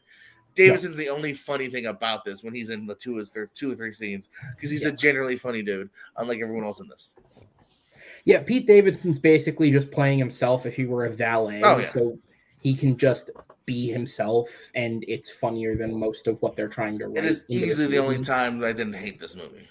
I was going to say also, this movie, so a few years ago, there was this movie that came out called Power Rangers. And I thought it was decent. I enjoyed it. But one of the things that shocked me was I thought that most of the acting in the movie was very, very solid, considering it was a cast of up-and-comers. With the one exception being, I thought Becky G stood out as far weaker than the rest of that cast. And this movie confirms it, because she's not good in this either. She's the girlfriend? Yeah. Yeah. Yeah, she's Becky G in Power Ranger. She's the Yellow Ranger. Yeah. Oh. Whose character? But she's the not white chick. Jesus Christ, Chris. Well, neither of them are white in that movie. Kim is white. No, not in the movie. What? She's played by Naomi Scott. Oh well, I got Tato. Yeah, come on, hey, we got there. Chris, I'll go to you next because you had a physical reaction to Blacklight. Talk about that briefly. Yeah. My dad, who loved Liam Neeson, put on both of his movies. Both his movies are not that good, and I really don't like Blacklight. I tried watching it. It's just like, it gave me a headache. The action sucks. Liam Neeson sleepwalked through the movie yet. Not good. None of your movie, and I have not seen, besides a few that I mentioned I've seen. I have way worse movie then on my list. But yeah, Blacklight's bad. I'm glad you mentioned on here. Liam Neeson, please either retire, do dramatic stuff again, because I used to love you dramatic. You say do dramatic stuff, but Marlowe just came out, and that movie also got slaughtered. So yeah, it's not right for cinema anymore. All right, Tato, you said you didn't see any of these. Matt, did you see any of these 5? Or well, actually, no, you said that for the last one. But I'm assuming Tato, you've also not seen any of these movies. Yeah, I do have thoughts though. Fuck MGK, just Okay. on principle. Liam Neeson, maybe don't do any movies with black in the title. You're on Tato level. Let's and then finally, better a Queen Latifah than a Queef Latina. I also have a Queen Latifah in my bottom 10 though. End of the Road on Comedy. Netflix, not very good. I just want to say that at that point, literally at that joke, our live viewer count spiked the highest it's gone the whole time. Whoa! Hey. Controversy creates cash. Matt, have you seen any of these films? Muted. Muted. You gotta yell at him, Chris. Still muted. Matt, you there? Oh, yeah. I had That's my what mic muted muted. is. 3 of us tried telling you. I haven't seen it. I haven't seen any of these movies, but I will say I'm surprised you haven't seen Don't Worry, Darling or Halloween Ends. No. Well, Halloween Ends goes more to the horror thing. Don't Worry, Darling. I heard that the most interesting part of that film was the drama surrounding it, so I never made time for it in the theater. And then when I'm trying to binge watch to catch up on stuff, it just didn't interest me one way or the other. Even like Amsterdam or Catch a Chainsaw Massacre, like that. No, Amsterdam's not one of the worst. I disagree with that. I'm not like I said. Most bad horror films. I will like. Ulma was one of the rare ones where I watched that, not really knowing what it was, and it turned out to be a bad horror film. I don't like. I barely watch good horror movies, so I'm not going to watch a bad horror film. That's one of the only genres where I'll avoid bad movies. Because when they're bad, they're bad. That's probably my list is littered with bad horror. Yeah, Amsterdam one of the few movies that I really did not like. All right, so then we're going to move on to the best list. Finally, we are here. Thank you guys, both the panel and the viewers, if you're still watching, for sticking with us for this long. But again, there's a lot of movies to talk about in this year, so thank you guys for sticking with us. Let's get to the best films. And for anyone who's ever spoken to me about film, I always say that since I first began back in 2014, I always do a top 20 list. This was something that was inspired by YouTuber Chris Stuckman, who that year just happened to do a top 20 list because there were you'd like to get Stuckmanized too? Yeah. There were a lot of great films that year, which I agree with him on. And so I've just kept that going because for me, especially because a lot of this comes in the context of for many years, I was speaking about films to friends who weren't film fans. To say something is in my top 20 of the year, but then to follow that up with I've seen like whatever 80, 90 films within a year, obviously this year far more than that, that is still a high mark for how good the movie is. And it encourages people outside of the film community that, in my experience with friends, to go watch these movies. So that's why I've done it. So I do have a top 20. And we're going to start with the honorable mentions. Now, similar with dishonorable mentions, honorable mentions for me are just movies that had the same score as a film on the best list but didn't make it. So I have 5 of those. All of these were rated 9 out of 10 for me. I enjoyed these a lot. They just weren't quite as good as what officially made it on the 20. And those 5 films are Black Panther, Wakanda Forever, Chip and Dale Rescue Rangers, Spirited, Bros, and Honor Society from Paramount Plus. So Matt, I'm going to jump to you. The first 5 films, I guess technically the top 25, if you want to say it that way. Yeah. The first 5 films, what are your thoughts? So first off, thank you for making Bros like one of the biggest images. So now we just see two guys holding on the ass. It was one of 2 images that was in wide frame. It made sense. So So we also, can I just say, Bros is the inverse shot of that Spirited poster. Like, you know that's what they're doing. Do you still have those 50 Shades photoshops? Actually, the other night I said I didn't, but I do know how I can retrieve them if we need them. Right. Don't, please don't. Well, okay. Well, for that, Matt, continue. Yeah. So I've seen Black Panther. I liked Black Panther quite a bit. I thought they did a really good job honoring Chadwick Boseman. I felt like they handled the situation pretty well. You know, I would have recasted, but I can understand why they didn't recast because, I mean, they were almost a family at that point, so I can understand why they didn't. But I thought they did a really good job handling that. Chip and Dale Rescue Rangers, in my top really 10. surprised me. I thought because it's a Disney Plus movie, it was not going to be good. The only Disney Plus movies I've seen just aren't good movies, and I really had a great time with that movie. Bro, It let was me my put top you 10 on, for a bro. while. Sneakerella is fucking solid. And see, now I'm gonna have to start watching more because last year was the year of Disney Plus original films. 3 that aren't bad. That's insane. That is like that's like the MCU, like a year where they had like every single movie make $1 billion. Like that's a bravo to them. But I really did enjoy it. It eventually popped out of my top 10. I think it was, oh gosh, it was around 30, I think. But I mean, I still really enjoyed it. I just didn't watch a lot of bad movies. That's why it's lower on my list. But I had a great time with that movie. Yeah, absolutely. I'll go to Chris next. Did you see any of these 5 films, and what are your brief thoughts? Can you bring them back up just for a sec? Sure. Oh, wait. There's that ass again. I've seen So one, That's two. what I'm we doing wanted. right now. I've seen 1, 2, 4 of them. I just think Okay. I can pop up on. I haven't seen Honest Society by on Gaten High because I saw him today in Sweeney Todd Bobby. Fantastic. They did turning over a nomination, most likely. Love Bros. Bros were a film that I went with my dad. That out of curiosity, one of the few people who actually went to see it and seen it. Love it. I thought it was very funny. I don't love what Billy Eichner did outside the movie with some of the stuff he tried to get people to see it. But I thought it was very funny. I loved the director. He did like Forget Sam Marsh, a bunch of other things that I have loved in the past. Chippendale is sitting outside my top 10 list, but I love Chippendale. I thought it was funny, sweet, made me laugh a lot. Lost Spirited, Good Afternoon, like one of my favorite musical numbers of last year. And Wakanda Forever was really good. I really enjoyed it. The performances, most of the story worked for me. I could have done without Valentina and Martin Freeman character stuff. But I thought the ending was beautiful. Like the post credits thing got to me emotionally, like especially for the Savage Bowman aspect.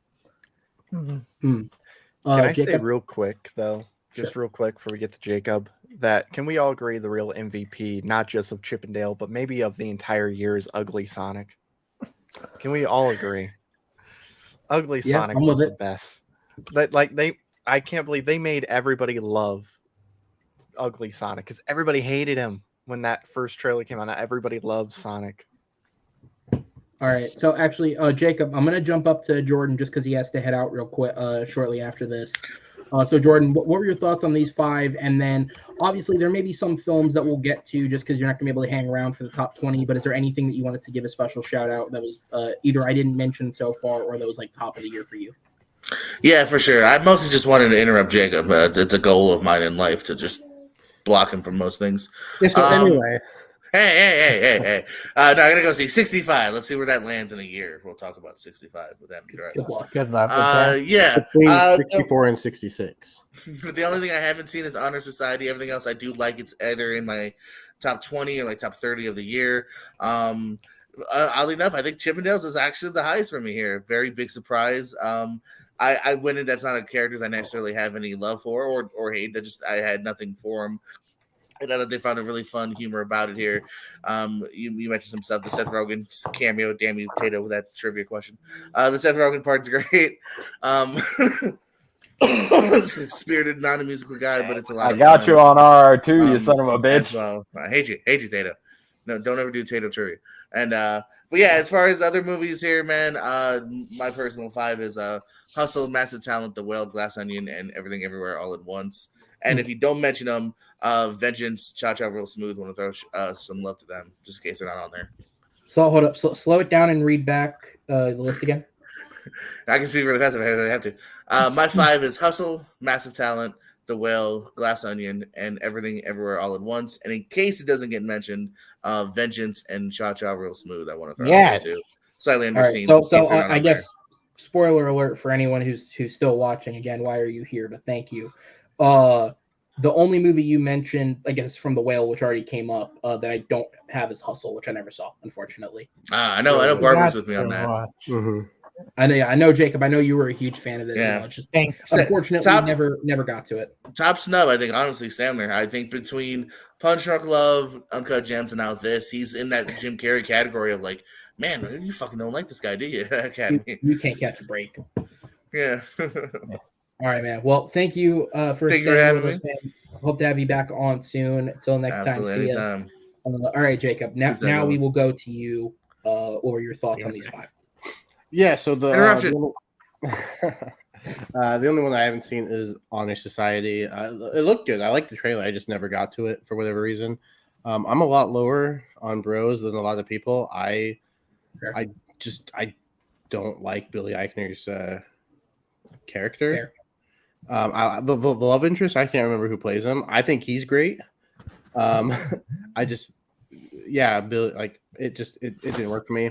I will say I think the second half is a lot better than the first half for me personally, but like just overall, I still like it. I gave it a positive score, but it's just a lot lower for me. Chippendale, if nostalgia was a movie, it would be Chippendale. Mm-hmm. Loved Spirited. I thought it was great. I would love to see Ryan Reynolds do more musicals. I would love to see him and Will Ferrell do more together. And then Wakanda Forever.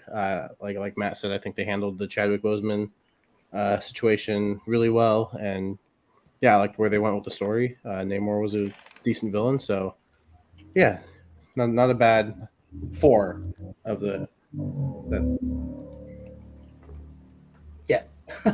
And then Tato, up to you. Obviously, based on your inferences earlier, you're obviously a lot lower on Black Panther Wakanda Forever than we necessarily are. So what are your thoughts on that, and then any of the others you may have seen? Yeah. With Wakanda Forever, there's something missing for me other than the obvious, which is Chadwick, of course. I don't know what it is. Maybe I'll find it on rewatch. I'm hoping I do, because I do want at least one MCU movie to be great, and throw the list up there again. Oh, yeah, my bad. You're good. Ass. Chippendale is the other one I've seen. The theme of me seeing 2 movies per list continues. Chippendale, I love the shit out of. Like I said, I got JPO with the question. You'll find I listed the names of all of Seth Rogen's characters and said you'll find these characters in what movie. Brilliant question. It is. But yeah, like Jacob said, nostalgia in a movie, it's beautiful. I did really like both flicks. I'm just not as high on Wakanda Forever as most people. That's fair. So to quickly jump in, Wakanda Forever is 25th of 25. I think the way they handled not having Chadwick, I think the performances from Angela Bassett, Letitia Wright, I think even supporting performances, Denai Guerrero, Lupita Nyong'o, Winston Duke, who I think is incredibly underserved. Like, he has so little to do in this movie. It's kind of incredible. All of the performances are excellent, and you can really tell there was an emotional core at the center of this that drove this movie forward. For me, it's all the extra stuff. I thought Dominique Thorne did a good job as Ironheart, but I don't think that was totally necessarily needed in this. I certainly think the ties to the U.S. government are way too clearly a setup for future stuff, and they've basically said that both Captain America New World Order and Thunderbolts are going to kind of be a pseudo, like in terms of narrative, like a pseudo trilogy that starts with this movie. And I think that just was not, that's again a case of the MCU having to insert story to further itself, but it being an affect of the films. And again, while I do like Tino Huerta as Namor in this, and obviously there's legal reasons they can't. I think that's a character that just requires a lot more explanation to fully deliver the nuance of what they're going for. His performance does a lot of heavy lifting for the character, but I don't quite know if they've nailed the like sort of hero, sort of villain thing they tried to go for with this. But I do appreciate the fact that he isn't a straight antagonist in this. Chippendale Rescue Rangers is just fucking fun personified. It's not nostalgic for me because I'm a little bit younger than you guys, so Chippendale, I've seen the show. Thankfully, secondary Disney channels did play Disney Afternoon when I was growing up, so I saw all those shows as a kid, but there's not quite that level of nostalgia for it for me. But I'm a huge fan of The Lonely Island, so when I heard that they were making this, that immediately put me on board with it. Sandberg's great, Mulaney's great. I genuinely think Akiva Schaffer is a good director. Between this and his work on Popstar, I think he genuinely is becoming a good director. Yeah. So I look forward to that. Spirited, again, is just a lot of fun. My biggest criticism of the movie is none of them are really good singers, but it doesn't matter that they're not good singers because the movie's just that much fun. Reynolds and Farrell have great chemistry. It's probably the best Will Ferrell's been in a few years, quite honestly. Bros is probably the weakest of this type of Judd Apatow comedy. Now, it's not directed by Judd Apatow, it's directed by Nick Stoller, but it feels like a Judd Apatow comedy in that his recent drive has sort of been doing these pseudo biopics ever since this Funny People. Obviously, that movie's about a cancer patient, but it sort of it brings a little bit of Adam Sandler's life with like the stand-up stuff into it. This is 40 is a full-on, almost pseudo biopic about his own life to the point where his whole family's in the movie. Trainwreck with Amy Schumer, King of Staten Island with Pete Davidson, and now this one, probably because he was doing The Bubble, which was a waste of time. Nick Stoller directed this, but this for Billy Eichner. I think it might be the weakest of all of those films, but I do kind of like seeing this like pseudo biopic approach of like making a fictional story, but there's clearly a lot of the real person's life being put into it. And normally I'm not the biggest fan of Eichner, but I did like his performance in this, even if the character is unbearable, which I think is the point. And then I'm the only one who saw Honor Society, so I'm going to try and sell it without giving it away because there are some kind of twists and turns that this movie takes. This is a dark comedy that doesn't relent. And what I mean is it's both a dark comedy and it's also sort of set up as a rom-com between Angry Rice and Gaten Matarazzo. And both of them give excellent performances. But this movie takes some sharp turns with its story. And again, I can't say too much because I genuinely don't want to spoil it for people. Mm-hmm. And it makes choices that in most movies, they would make the choice, you would view the characters in a certain way, and then it would sort of relent so that you can get the happy ending. This movie's ending isn't happy. It doesn't relent on the choices it makes. The characters are who the characters are, for good or for bad. And I respect the fact that the movie had the balls to do that. Because at the end of the day, it is sold like it's a bit of a rom-com. It's not. It has elements of it to it, but at the end of the day, it is not a rom-com. It's a dark comedy that really, really works. And again, the performances from all the young actors in this are great. And Christopher Mintz-Plasse is excellent as the school's guidance counselor. For anyone who wants to see McLovin back in the school. You sold me. I love Gaten, so I would check out. All right, so moving on to the official top 20. So the first set of films is going to be 20 through 14. All of these movies are a 9 out of 10, which is why I've grouped them this way. And again, the images are not in order, but I'll read the numberings off to you. Bringing it up, number 20 is The Unbearable Weight of Massive Talent. Number 19 is Emergency. Number 18, Glass Onion and Knives Out Mystery. Number 17, The Batman. Number 16, The Menu. Number 15, Cha Cha Real Smooth. And number 14, All Quiet on the Western Front. So to sort of run through these quickly, Unbearable Weight of Massive Talent is again similar to Honor Society and to an extent Spirited as well, because Spirited has some dark elements to it. It's a dark comedy. It's a lot of fun. There was a lot of just really fun films that were very excellently made. Honestly, it's part of the reason why, like we talked about Bullet Train earlier, why that falls so low for me is at least for me, the filmmaking was not as good as any of these. Pedro Pascal and Nick Cage need to work together again. They have excellent chemistry. Emergency is a movie that was really underseen. Shout out to Amadou Moses. His sale of the movie was one of the reasons I checked it out because he really, really talked good about it. And this movie is set up like it's a high school comedy. Like it's almost 21 Jump Street-ish in its type of comedy that it's delivering. And then it gets really fucking dark. Because it's about race relations to an extent. Essentially, the basic setup is 3 roommates who share a house in college. 2 of them are black. 1 of them is Hispanic.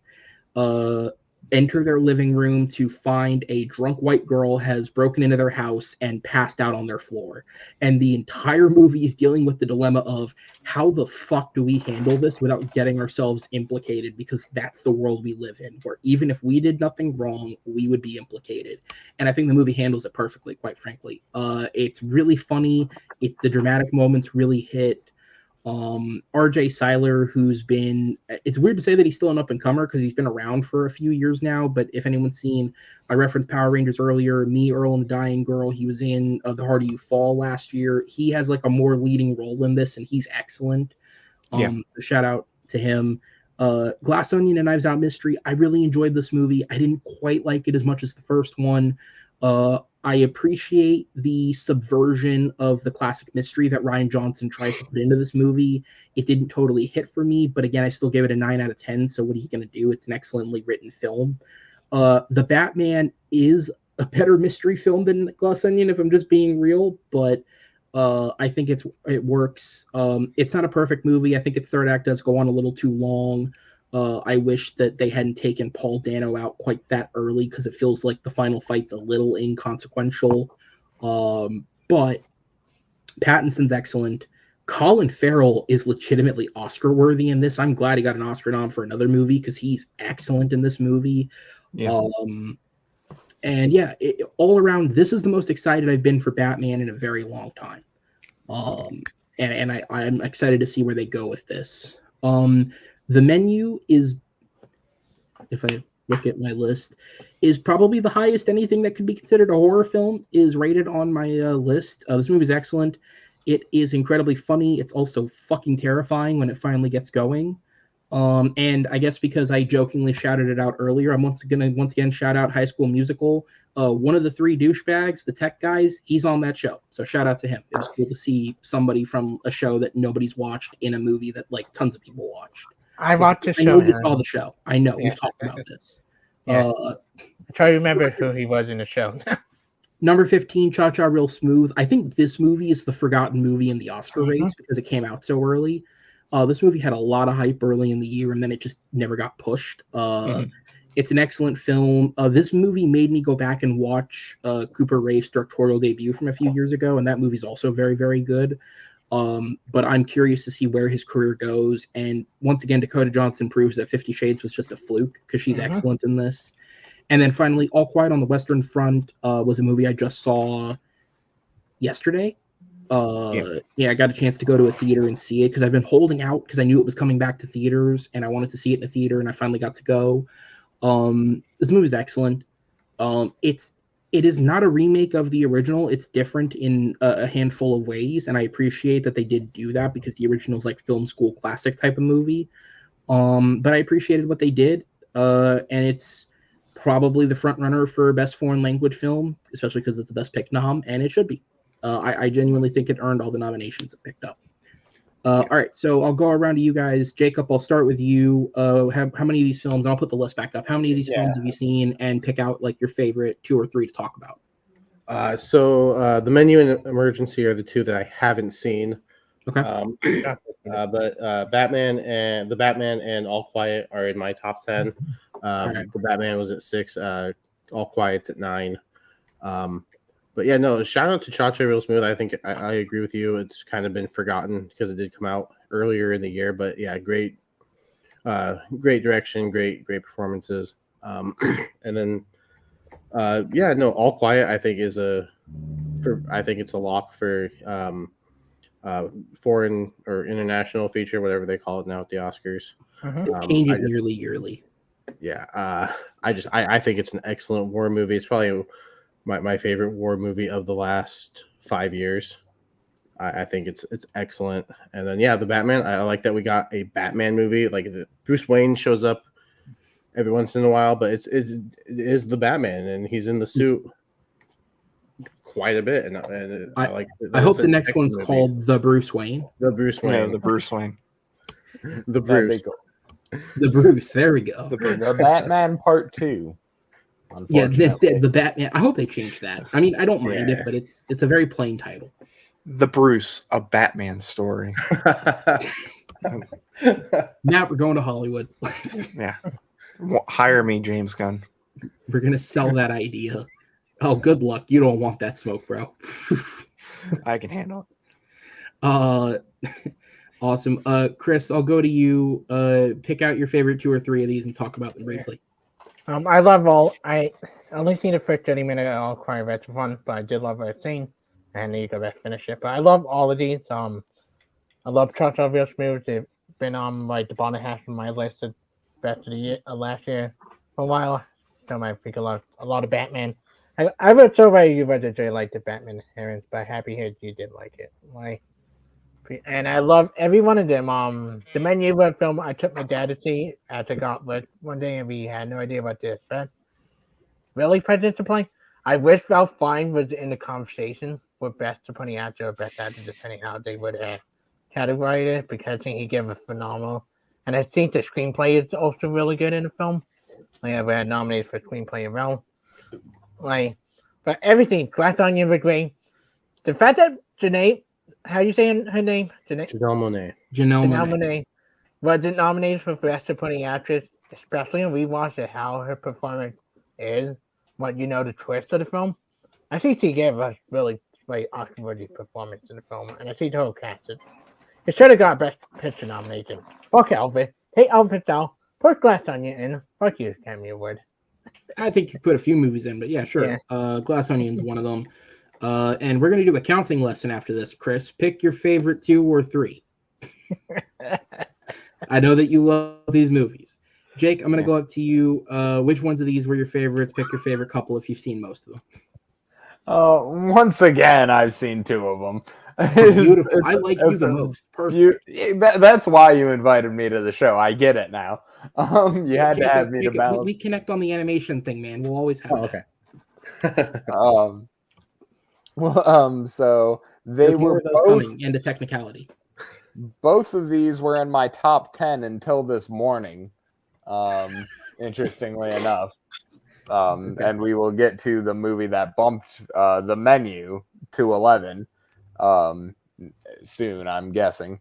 And then, or maybe later soon, but we'll get to it. The menu I love the shit out of. I will echo Chris's sentiment in that one of my biggest Oscar nomination prediction misses was I was damn sure that Ray Fiennes was going to get the nod there. I really dug the flick. As far as, again, pseudo horror, it touches on genre that's not normally in my bag. But I liked all the performances. I liked the subtle, it was a lot more subtle. I compare it to Triangle of Sadness a lot. In the commentary, it is a little more subtle in its approach. It's better. It's a better deconstruction of the rich. It's more subtle in its approach to bear it down. It's basically an Eat the Rich movie. Yeah. It's more subtle in its approach to that. Don't get it twisted. The menu's not subtle at all, but it's more subtle in its approach to that. Yeah, that's what I was. And then the Batman would be the other one that I saw, and I really dug it. I was pulling for Pattinson before he was cast for some reason. My sister and friends close to me thought I was going to be pissed when it happened. I'm like, no, dude, I wanted this guy to play Batman. He's not just a fucking sparkly vampire. He's a great goddamn actor. Get your shit together. Have you seen anything he's been in other than Twilight and Harry Potter? No, you haven't. So Twilight boy. Even Harry Potter is a step above Twilight. Yeah. I mean, I never after I thought good time that he is a good actor. Colin Farrell. So I have Batman at 8 and a different Colin Farrell film. I'll let you guess what that is at 9. But yeah, a great detective story. He pulled it off just like I wanted him to. I'm excited to see him grow. I want to have this Batman be around for like a decade. I want to see him get old and grizzled and fucking over this shit. But I like the year 1, year 2 approach that they took. Yeah, absolutely. And then Matt, up to you. Pick out a couple of films that stood out to you in this group. Yeah, I'm going to speed run this because we are officially at Avatar: The Way of Water runtime length, and 3 hours and 12 minutes. We're more entertaining. Yeah, 3 hours and 12 minutes. Frame rate. Yeah, nominate us, Academy. Best editing. Nominated for best film. No longer is Avatar: The Way of Water. It is now Battleground Casual number 5. That's what's nominated. It is officially now longer than Avatar. Speed run it. Batman, great film. Loved it. It's in my top 5 personally. Can you bring the list up again? Yeah. You also I need to count remember in class. one I know other, where I this is think. going. But yeah, Batman, great. Glass Onion, I enjoyed quite a bit. Like you, not as much as the first, but I definitely enjoyed it. Didn't see Emergency, didn't see Cha Cha Real Smooth. I'm glad The Menu is getting the love it deserves because it's a really good movie. The Unbearable Weight of Massive Talent's also really good. Nicolas Cage playing himself is a lot of fun. Love the shout out to Paddington 2. Love that. And then All Quiet on the Western Front. That's my number 6 of the year. It might be the best horror film of the year. I know it's not categorized as that, Yeah. but No, it does a that's really fair. good job capturing just And- what makes war terrifying. And to be fair, watching it through most of this movie, I was like, this is in my top 10. And I won't say too much because I know at least one person here has said they started watching it but haven't finished it. Yeah. I will, how do I say this as vaguely as I can? I was with it all the way until the very end when I think it Okay. got a little too artistic for its own good. Yeah, I see what you're I saying. heard about that. And that's about as vaguely as I can put it. Yeah. But we'll go ahead and move on. So the next one is going to be 13 through 6. And these are all 9.5s. These are basically at this point, these are basically near perfect films. It's just, and like for me, a 10 out of 10 is not perfect because there's no such thing as a perfect movie. A 10 out of 10 is just how I personify what stands out as the best of the year. And so we're at the 9.5s. And so with that, in order, those are number 13, The Woman King, number 12, The Northman, number 11, Guillermo del Toro's Pinocchio, number 10, a last-minute push into the top 10, but I rewatched some scenes out of it, and I fucking love this movie. The outfit with the one that's at the center there. Number 9, Vengeance. Number 8, After Sun. Number 7, Marcel the Shell with Shoes On. And number 6, a movie that I have been preaching since the beginning of the year. If you are a horror fan and you thought that Jenna Ortega was good in any of the various horror films that she was in, The Fallout on HBO Max is one of the best films of this year. I genuinely think if they had just put it out in Oscar season, it could have pushed for Oscars, but they put it out in January instead. But she's excellent in this, and it is her best performance. I know Jake's given that look. It is her best performance, in my opinion, in the movie's top tier as well. Yeah. So to quickly run through my thoughts on them, and then I'll pass it off to you guys. The Woman King is an excellent action film. It's the best Black Panther film that we got this year, quite frankly. And all of the women in this film in leading roles give incredible performances, whether you recognize their face or not. But I also do want to give a shout out to John Boyega because he is excellent in this movie, and he hasn't had very much to do since Star Wars, unfortunately, but it was nice to see him again in something. The Northman was fucking brutal. And I loved every second of it. As somebody who's not a horror guy, I've unfortunately not seen any of Robert Eggers' films to this date, but The Northman was an excellent watch, and I believe the hype behind him just off the one film alone. Del Toro's Pinocchio was one that has sort of bounced in and out of the top 10 over the last couple months for me. Where I've seated it has changed. I respect the film, I think, more than I personally enjoy it. It is truly a craftsman's film. The stop motion work in it is excellent.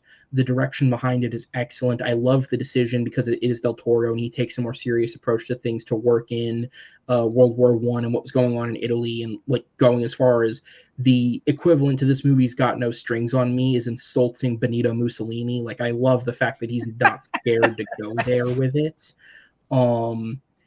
It just, for something about it, I just didn't quite get the enjoyment level out of it that I did out of other films, but it's probably going to win the Oscar, and it certainly deserves it. The outfit, if you haven't seen it, because maybe it's either this or Vengeance of all the films in my top 10, it's the most underseen. This is just a real tight thriller, and what impresses me the most is it's a cast of actors that you wouldn't expect to be in a movie like this, because it's Mark Rylance, Dylan O'Brien, and Zoe Deutsch, both who I referenced earlier and Not Okay, that are in this. And again, not the type of actors you'd expect to be in a film like this, but it's written and directed by Graham Moore, who directed The Imitation Game, and he takes the thriller element of that film and notches it up to 11 because this is actually a thriller. And he does a great job with it. Vengeance is BJ Novak's directorial and writing debut for film. The biggest thing that I appreciated about this is it's essentially a movie that tackles politics, but it genuinely doesn't pick a side. Novak wrote, and Novak, I believe, is openly Democratic, but he wrote this movie over the course of 7 years because he started writing the movie, and then the Trump election happened, and he kind of sat back and watched how people were acting and what people thought, and he physically went to Texas where the movie's set and spoke to the local people to get a proper insight into how they think and not just stereotype it. And I really appreciate the thought put into the screenplay behind this, because it creates a film where everyone is right, but no one's actually right in how they're approaching this. And I really respect the thought put into it. After Sun is, of all the movies that I watched in my most recent run, After Sun was one of them. It's the one that made it the highest. And I'll say this now because I've already made clear what my other top films are. So if anyone's seen me talk about this before, what's coming isn't a shock. This has to be the tightest actor race I've seen in years. I think you could genuinely make an argument for all 5 of these guys deserving an Oscar with their performances. And the fact that Paul Mescal is as good as he is in this movie, and there's no shot in hell that he wins the Oscar, because that's how good everybody is this year. Is absolutely incredible. And shout out to I forget her name offhand, but the young actress who plays his daughter, again, for someone who's fucking 11, also incredible performance. And similar to All Quiet on the Western Front, this movie was legitimately contending for top 5 for me up until the end, where I think it got a little too artistic for its own good. Barry Jenkins produced this movie of Moonlight, and you can definitely sort of feel the influence in there. And it didn't quite pan out at the end, but I say that to a film I give a 9.5 too. Number 7, Marcel the Shell with Shoes On. This movie was just fucking sweet, man. Just a fucking happy movie. And then The Fallout again. It is the story of 4 high school students who survive a school shooting. It takes all sorts of influences from, unfortunately, the vast amount of real life shootings that have happened. And I just appreciate how real this movie feels. This feels exactly how various different teenagers would react to these shootings, whether it be withdrawing for society or throwing yourself into society and becoming an activist, to just wanting to try and find any way to clear your head. And I think that the performances across the board, both from actors that you expect can turn in good performances like Jenna Ortega or Niles Fitch, who comes from This Is Us, a show that's repeatedly been praised for its performances, to someone like Maddie Ziegler, who quite frankly has not given a good performance prior to this movie. This is probably the first good performance she's ever turned in, and she's excellent in this movie. So kudos to everybody involved for making a great film. Jacob, I'm going to go to you first, just because, again, we've deemed you the animated guy tonight. We have 2 Best Picture or Best Animated Film nominees in this grouping here. So aside from those, what have you seen as well, and what are your thoughts? So I think the 2 that I haven't seen that you is The Woman King, and there's one more that I haven't seen. I can't remember. I'll bring it up. After Sun I haven't seen. Okay. So I haven't seen those 2. But you mentioned John Boyega. I would also recommend Breaking that he was in from last year. Yes. It was a really good performance. Never got in around that to movie. Movie's okay, but his performance is top level. So I would just shout that out real quick. Marcel and Pinocchio are both in my top 10. Pinocchio's top 5, I think. I think they're great. And then I want to agree with you on The Fallout. It's just outside the top 10, but I think it's an excellent movie, and I think Jenna Ortega gives an outstanding performance. And had it been released later, we might be talking about Jenna Ortega in that Best Actress. Especially, I think Warner Brothers should be kicking themselves, especially because where the year went and the run of films that she had come out and the star power that she, it's not just that the performance is good enough, it's that she has the hype behind her that she legitimately probably had a shot. Yeah. And she's got nominated so many times at other things for television for every award ceremony. Yeah. I mean, heck, they probably could have released it in theaters and it would have made a pretty decent penny.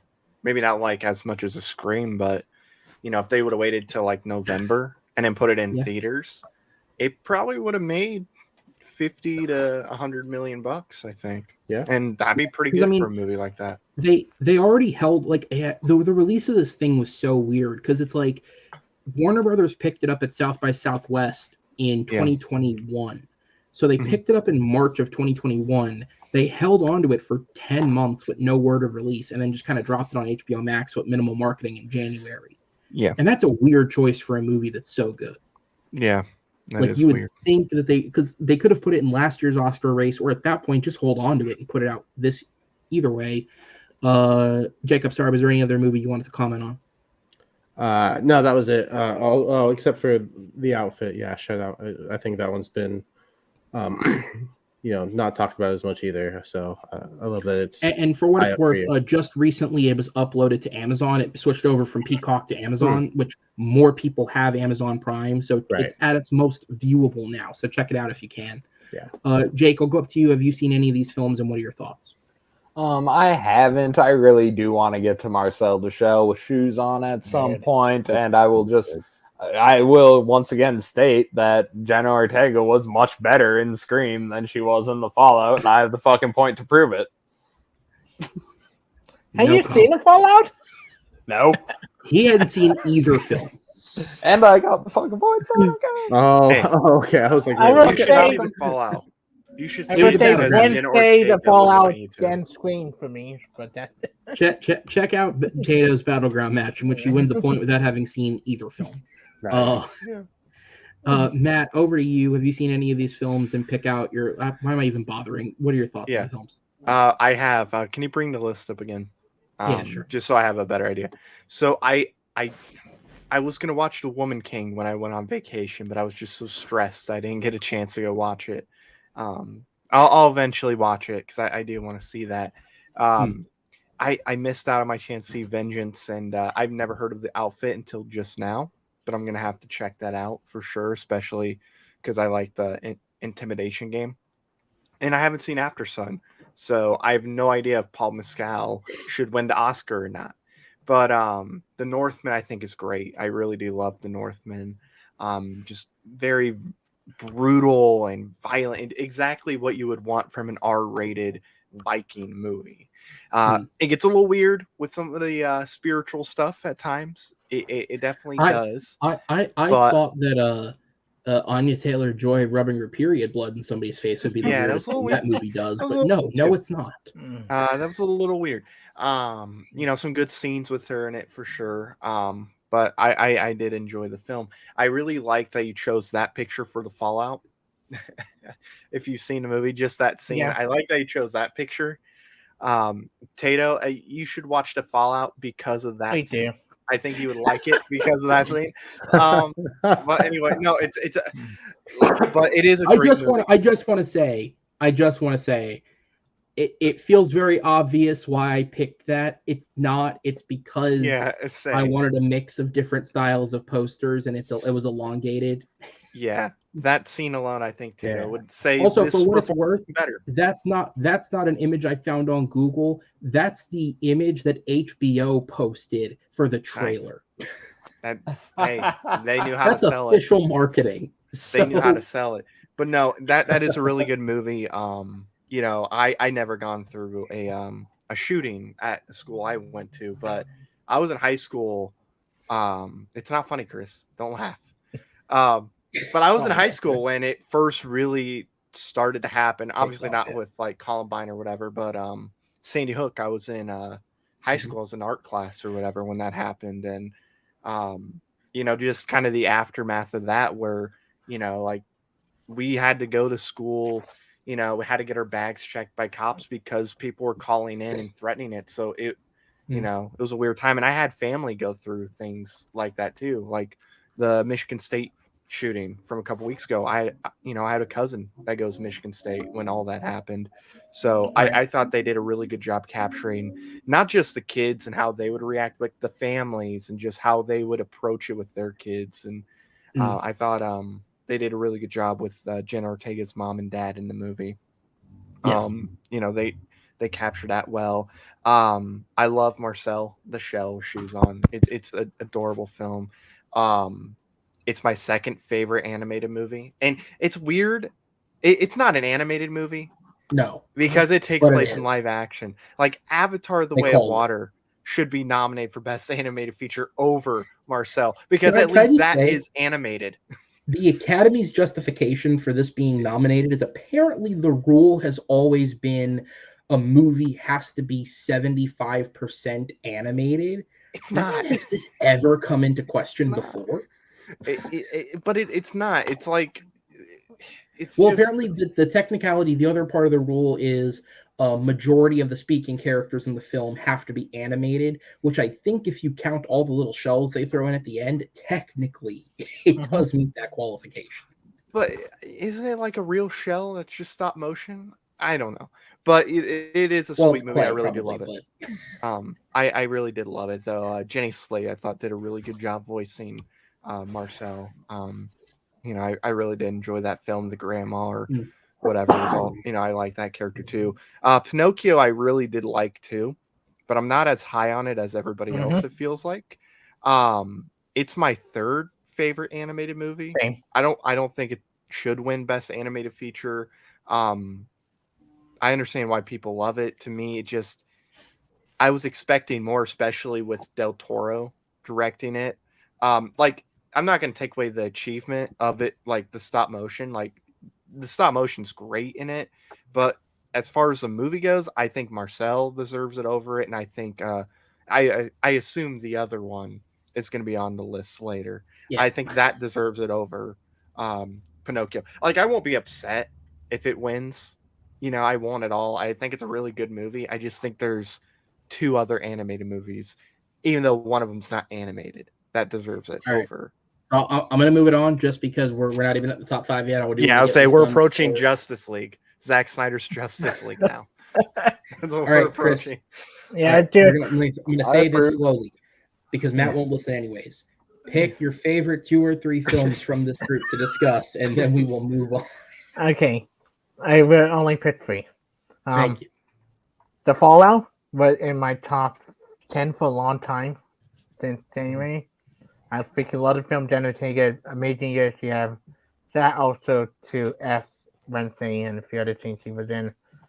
Key amazing. But then outfit. I finally happy somebody else bringing the outfit on here. This film I saw with my family in theater. Really surprised by it. My let's say Dylan O'Brien. He more than just a Maze Runner person. The scene with him and Mark Rylance was just the two of them that they talked about who is the betrayal, and Dylan O'Brien had to say money to break out the laughter. He is a really good actor. And Marcel is my second favorite animated film of last year, and I loved it.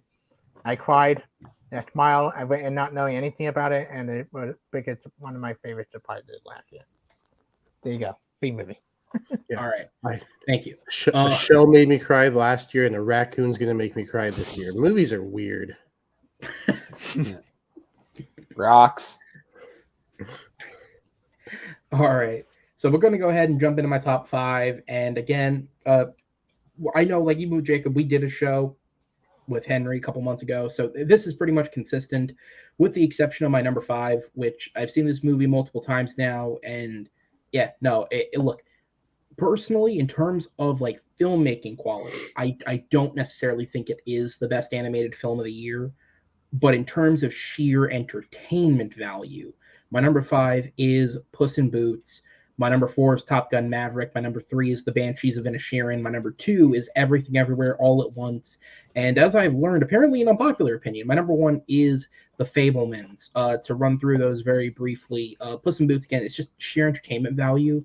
This movie is legitimately as good as, and maybe even arguably better than Shrek 2, which is my personal favorite of those films. But even if your favorite's the first one as well, which is also excellent, it's genuinely as good as those, which considering the first Puss in Boots film is just good. And this came from the director of The Croods 2. I don't think anybody could have expected this movie to be as good as it is. And it's so entertaining. I've seen it in theaters 3 times and I could see it a 4th. Like it is just fun to watch. Top Gun Maverick is what can you even say? Like the fact that most of the stunts in this film are practical, it is just a show to watch. The performances are far better than anything that's in the original, and the fact that it is such a marketed improvement. Again, I said with Puss in Boots, talking about the director, this is from the guy who directed Tron Legacy and Oblivion. This movie shouldn't have been as good as it is, but it is excellent. Spiderhead. The Banshees of Inisherin at number 3. Colin Farrell and Brendan Gleeson have some of the best romantic chemistry of any person in film this year. I'm glad that all 4 of them picked up Oscar nominations. They're all genuinely brilliant. This is I know I made the point earlier about performances elevating films, and this movie is stellar anyways, but this is a movie where these 4 shining as hard as they do in this elevates it to that 10 out of 10 level when it would have probably been like a 9.5 or a 9 if even one of them was out of the film. But the fact that all of them have such great screen chemistry and they're elevating this movie, and I mean, look, I feel like now we can all, for the rest of human history, say that the way to solve issues is just to start cutting fingers off. I feel like we can agree, right? Yep. Everything Everywhere All at Once, which is the populist pick for number 1 of the year, and honestly, now more than ever, I genuinely think it might take Best Picture tomorrow at the Oscars. I didn't believe it for a long time because I just thought it was too weird for the Oscars to ever want to go for, but it's looking like it's got a hell of a shot now. This movie's excellent. In my personal opinion, even though Fablemans is number 1, Ke Huy Quan gives the performance of the year in this movie. I think he is the best performance from any actor in this year. His monologue talking with Michelle Yeoh about, basically, I failed to paraphrase the point of it, but his monologue is so incredible, and you can tell that him as an actor and the journey that he's been on as a person, there is such a personal connection to this. I don't break down very often in a theater and cry. I'm just not that type of person. This teared me up. His performance is stellar, and that's on top of, this is an action movie, and I'm talking this way about it. That's how good this movie is. Michelle Yeoh is also incredible. Stephanie Sue is incredible. I'm glad she picked up the Oscar nomination. Jamie Lee Curtis is great. I don't know why she's nominated for an Oscar. I hope to God she doesn't win, because if it is, it's just a career award.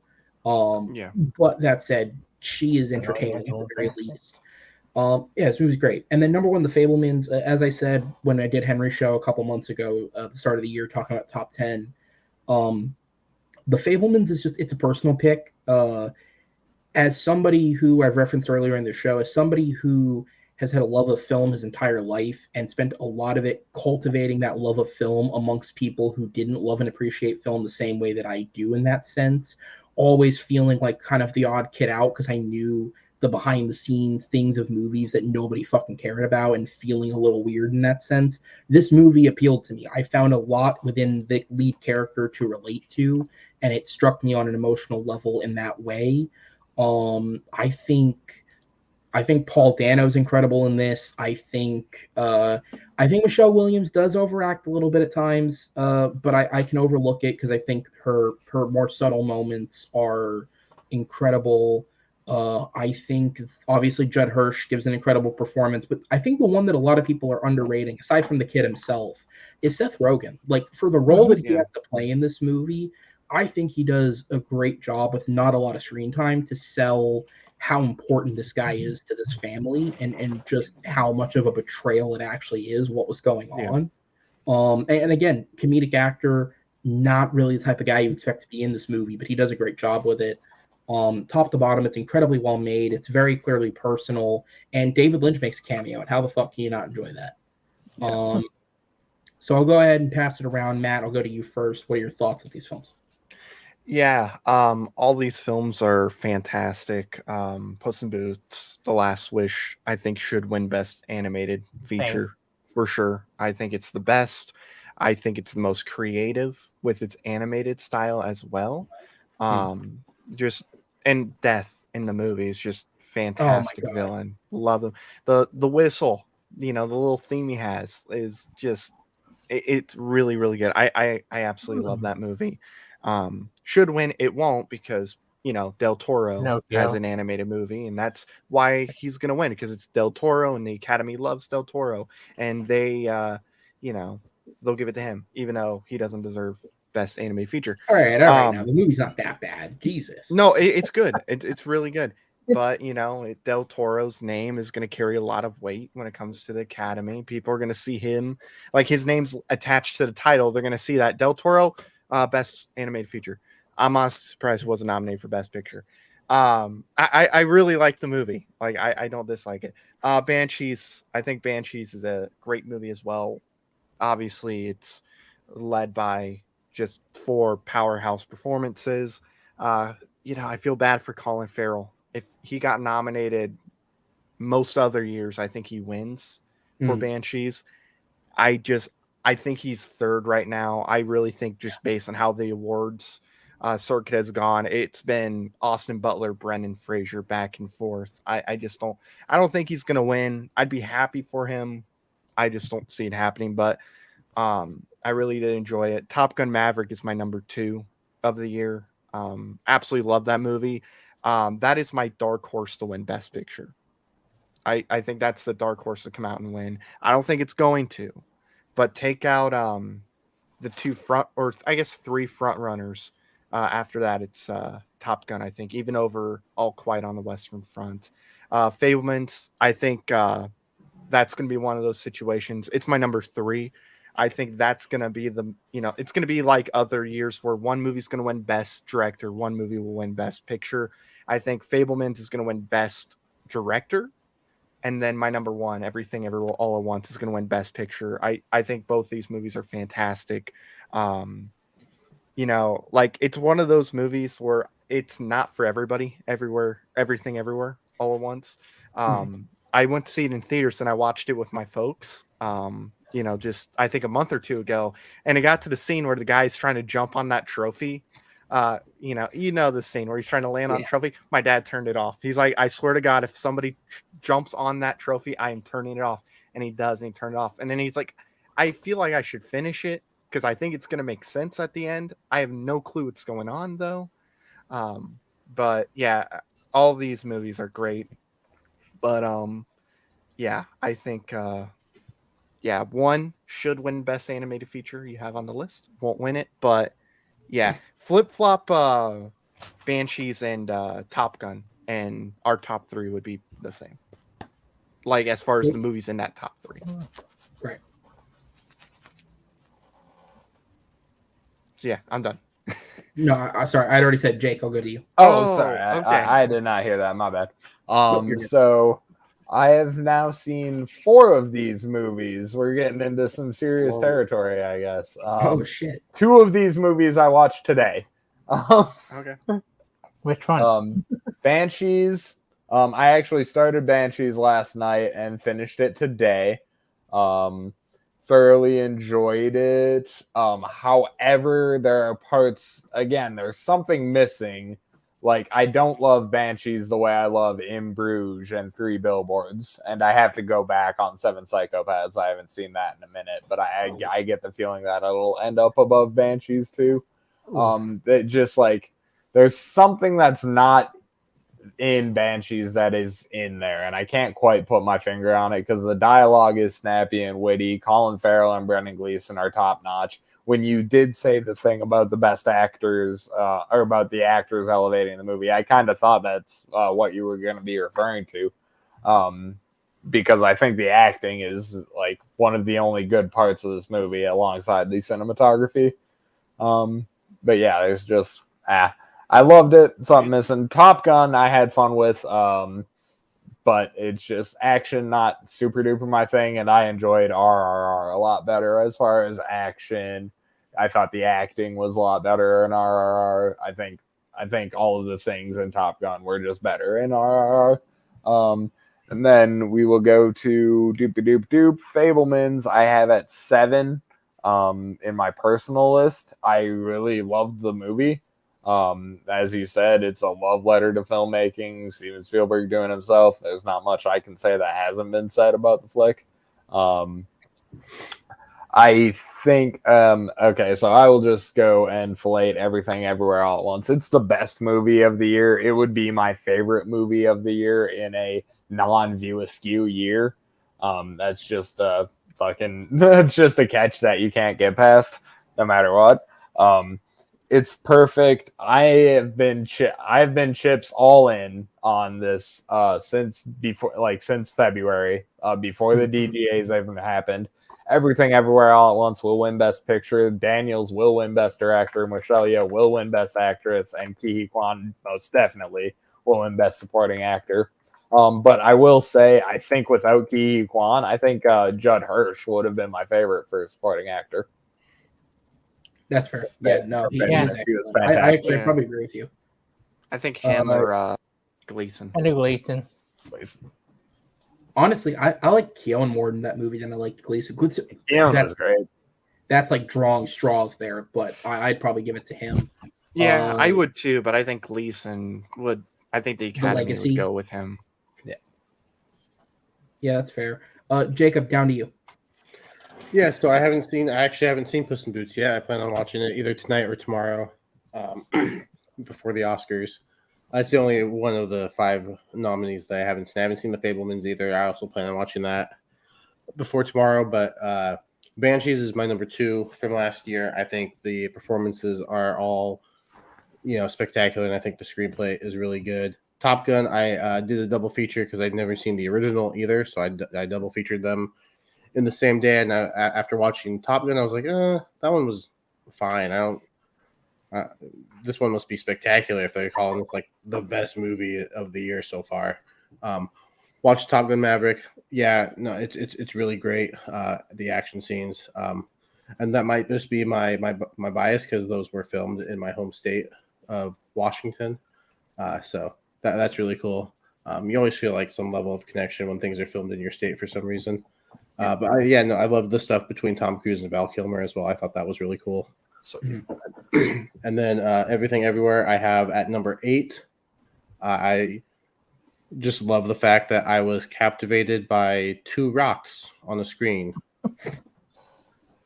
That's a special movie. I've only seen it the one time, so I'm pretty sure like on a rewatch it could go up.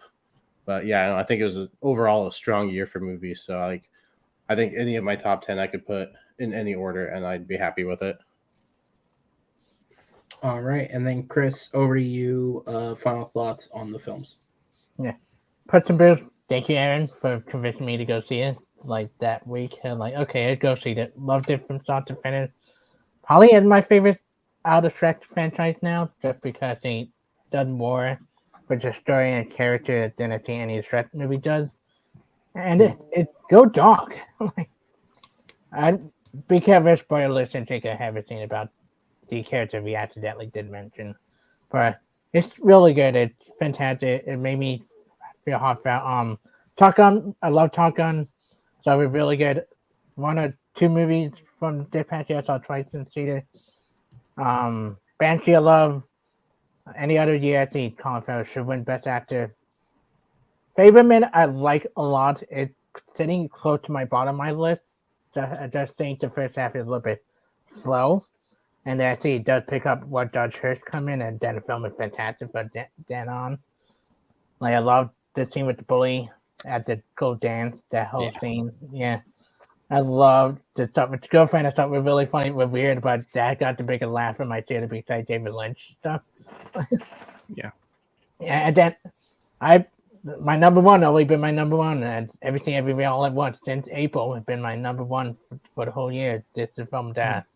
I love the family dynamic. I love the plot. I love how emotionally moving it is. Like it's weird, but it's very like I like the dysfunctional the family, like how dysfunctional they are. I love the shot round for Indiana Jones. I already have all time pronouncing the guy's name, but he is phenomenal. Michelle Yeoh should win Best Actress tomorrow. No offense to Kate Blanchett, and it should win screenplay, and I think it should win Best Picture Director. I think it should sweep a lot of the award. This is a film that was personal. My dad hated it. Like I took my dad a second time saying he hated it. But I loved it more the second time around. And I enjoy buy it on Blu-ray when I get a chance. Next time I go to my DVD store. Yeah. Great choice. All right, guys. So that is it. That is the discussion on 2022 in film. I do not want this to hit 4 hours because I am better than Zack Snyder. So very, very quickly, I'm going to throw it to each one of you. I don't want to hear detail, but if there's any movie that you're aware of the fact that I did not mention here that you saw, you enjoyed, and you want to shout something out, just shout out a couple of names really quickly. Chris, I'll start with you and we'll work our way around. I did mention 3. Kill. Daniel Detweiler should have been in the conversation with Best Actress. Pearl, where I think it's the best horror movie of last year. Mario Goss gave the best performance, one of the top 3 best performance last year. And we already mentioned in the beginning, I love the musical. Matilda was really good, and looks on the list. Gave 2 back-to-back great performance, Women King and Matilda. All right, Jacob, over to you. Yeah, so 3 of my top 15 weren't mentioned, so I'll just shout those out real quick. Hustle, we mentioned that earlier. Mrs. Harris Goes to Paris, and the other Colin Farrell movie of the year, After Yang. You know what? I almost saw Mrs. Harris Goes to Paris in theaters. I was on vacation, and there was a theater near me, and it was where I was on vacation, and it was playing Marcel, Mrs. Harris Goes to Paris, and Paws of Fury, none of which were playing where I normally, like where I live, none of which were playing. And so I went and saw Marcel, I went and saw Paws of Fury, and I had the A-list book for Mrs. Harris Goes to Paris. And then I looked at the time and I thought I could beat traffic back to the hotel. And I did that instead. Because I had to take a highway to get to the theater. So unfortunately, but I heard good things. So I'm glad it's on somebody's list. And it did get an Academy Award nom, right, for costuming, I believe. Yeah. Yes. Yeah. So shout out to that movie. It's Academy nominated. You got a Best Actress nomination too, but that's just me. Jake, up to you. Anything you wanted to shout out that wasn't mentioned real quick? I will also give you 3 movies, as there were 3 movies that I saw that you didn't. And they all dance somewhat in the realm of horror, from straight horror to not that. But I will go to Terrifier 2, which I actually had a blast with. I watched it with Brian and JPO. It was just a good fucking time. And then Do Revenge was an interesting Netflix movie. Oh yeah. That I really, really loved the shit out of. You know, my 16-year-old sister's been bitching at me to watch that one. Never got around to it. Listen to her, man. She's not wrong. Yeah, it's like her. If you've seen Heathers, it's along those lines. Okay. And then the final one, which I have at number 6, Nope, was dope. Oh, yeah. That was another one. Just it slipped my mind. Never got back around to it. But I love Peele's other films, so I assume it's good. And then Matt, over to you. I guess I'll do. If you have 3 you want to shout out, since everybody did 3. Yeah, I got a few to shout out real quick. Prey is one. Yeah. Prey's awesome. I highly recommend that. That almost made my top 10. Really, really enjoyed that movie. Hellraiser was another one Hulu did that's really, really good. Not quite as good as Prey, but very good. Hard R, especially for that one, with some of the violence. Beavis and Butthead, Do the Universe is a lot of fun. I love that movie. The white privilege scene at the college campus is one of the funniest scenes of the entire year. It is great. Mike Judge did a great job. Black Phone, Ethan Hawke, fantastic performance. Really enjoyed it. It's more of a thriller than anything, I would say. So if you're not into the horror genre, but you do like thrillers, that's one I would recommend. Last one, because of Ethan Hawke, Raymond and Ray. I saw that February, came out in like September. I knew it was going to be a good year for performances, because I thought that movie right there was going to get Ewan McGregor a Best Actor nomination and Ethan Hawke a Best Supporting Actor nomination. Is like that they play brothers? It's on Apple, right? Yeah, it's on Apple, I believe. They play brothers. Their dad passed away, and they go to the funeral. They're very believable as brothers. I think Ethan Hawke definitely was deserving, but after seeing all the movies this year, it was going to be tough to remove somebody else for him in the Best Supporting Actor category. And then same thing with Best Actor. Like who are you going to take out for Ewan McGregor? I recommend that, though. Awesome. Well, guys, thank you so much for bearing with me. Also, thank you to John Marr and Jordan Owens for being here earlier. Yes. And I think the point you just made at the end bears to like my sort of pretentious thesis idea.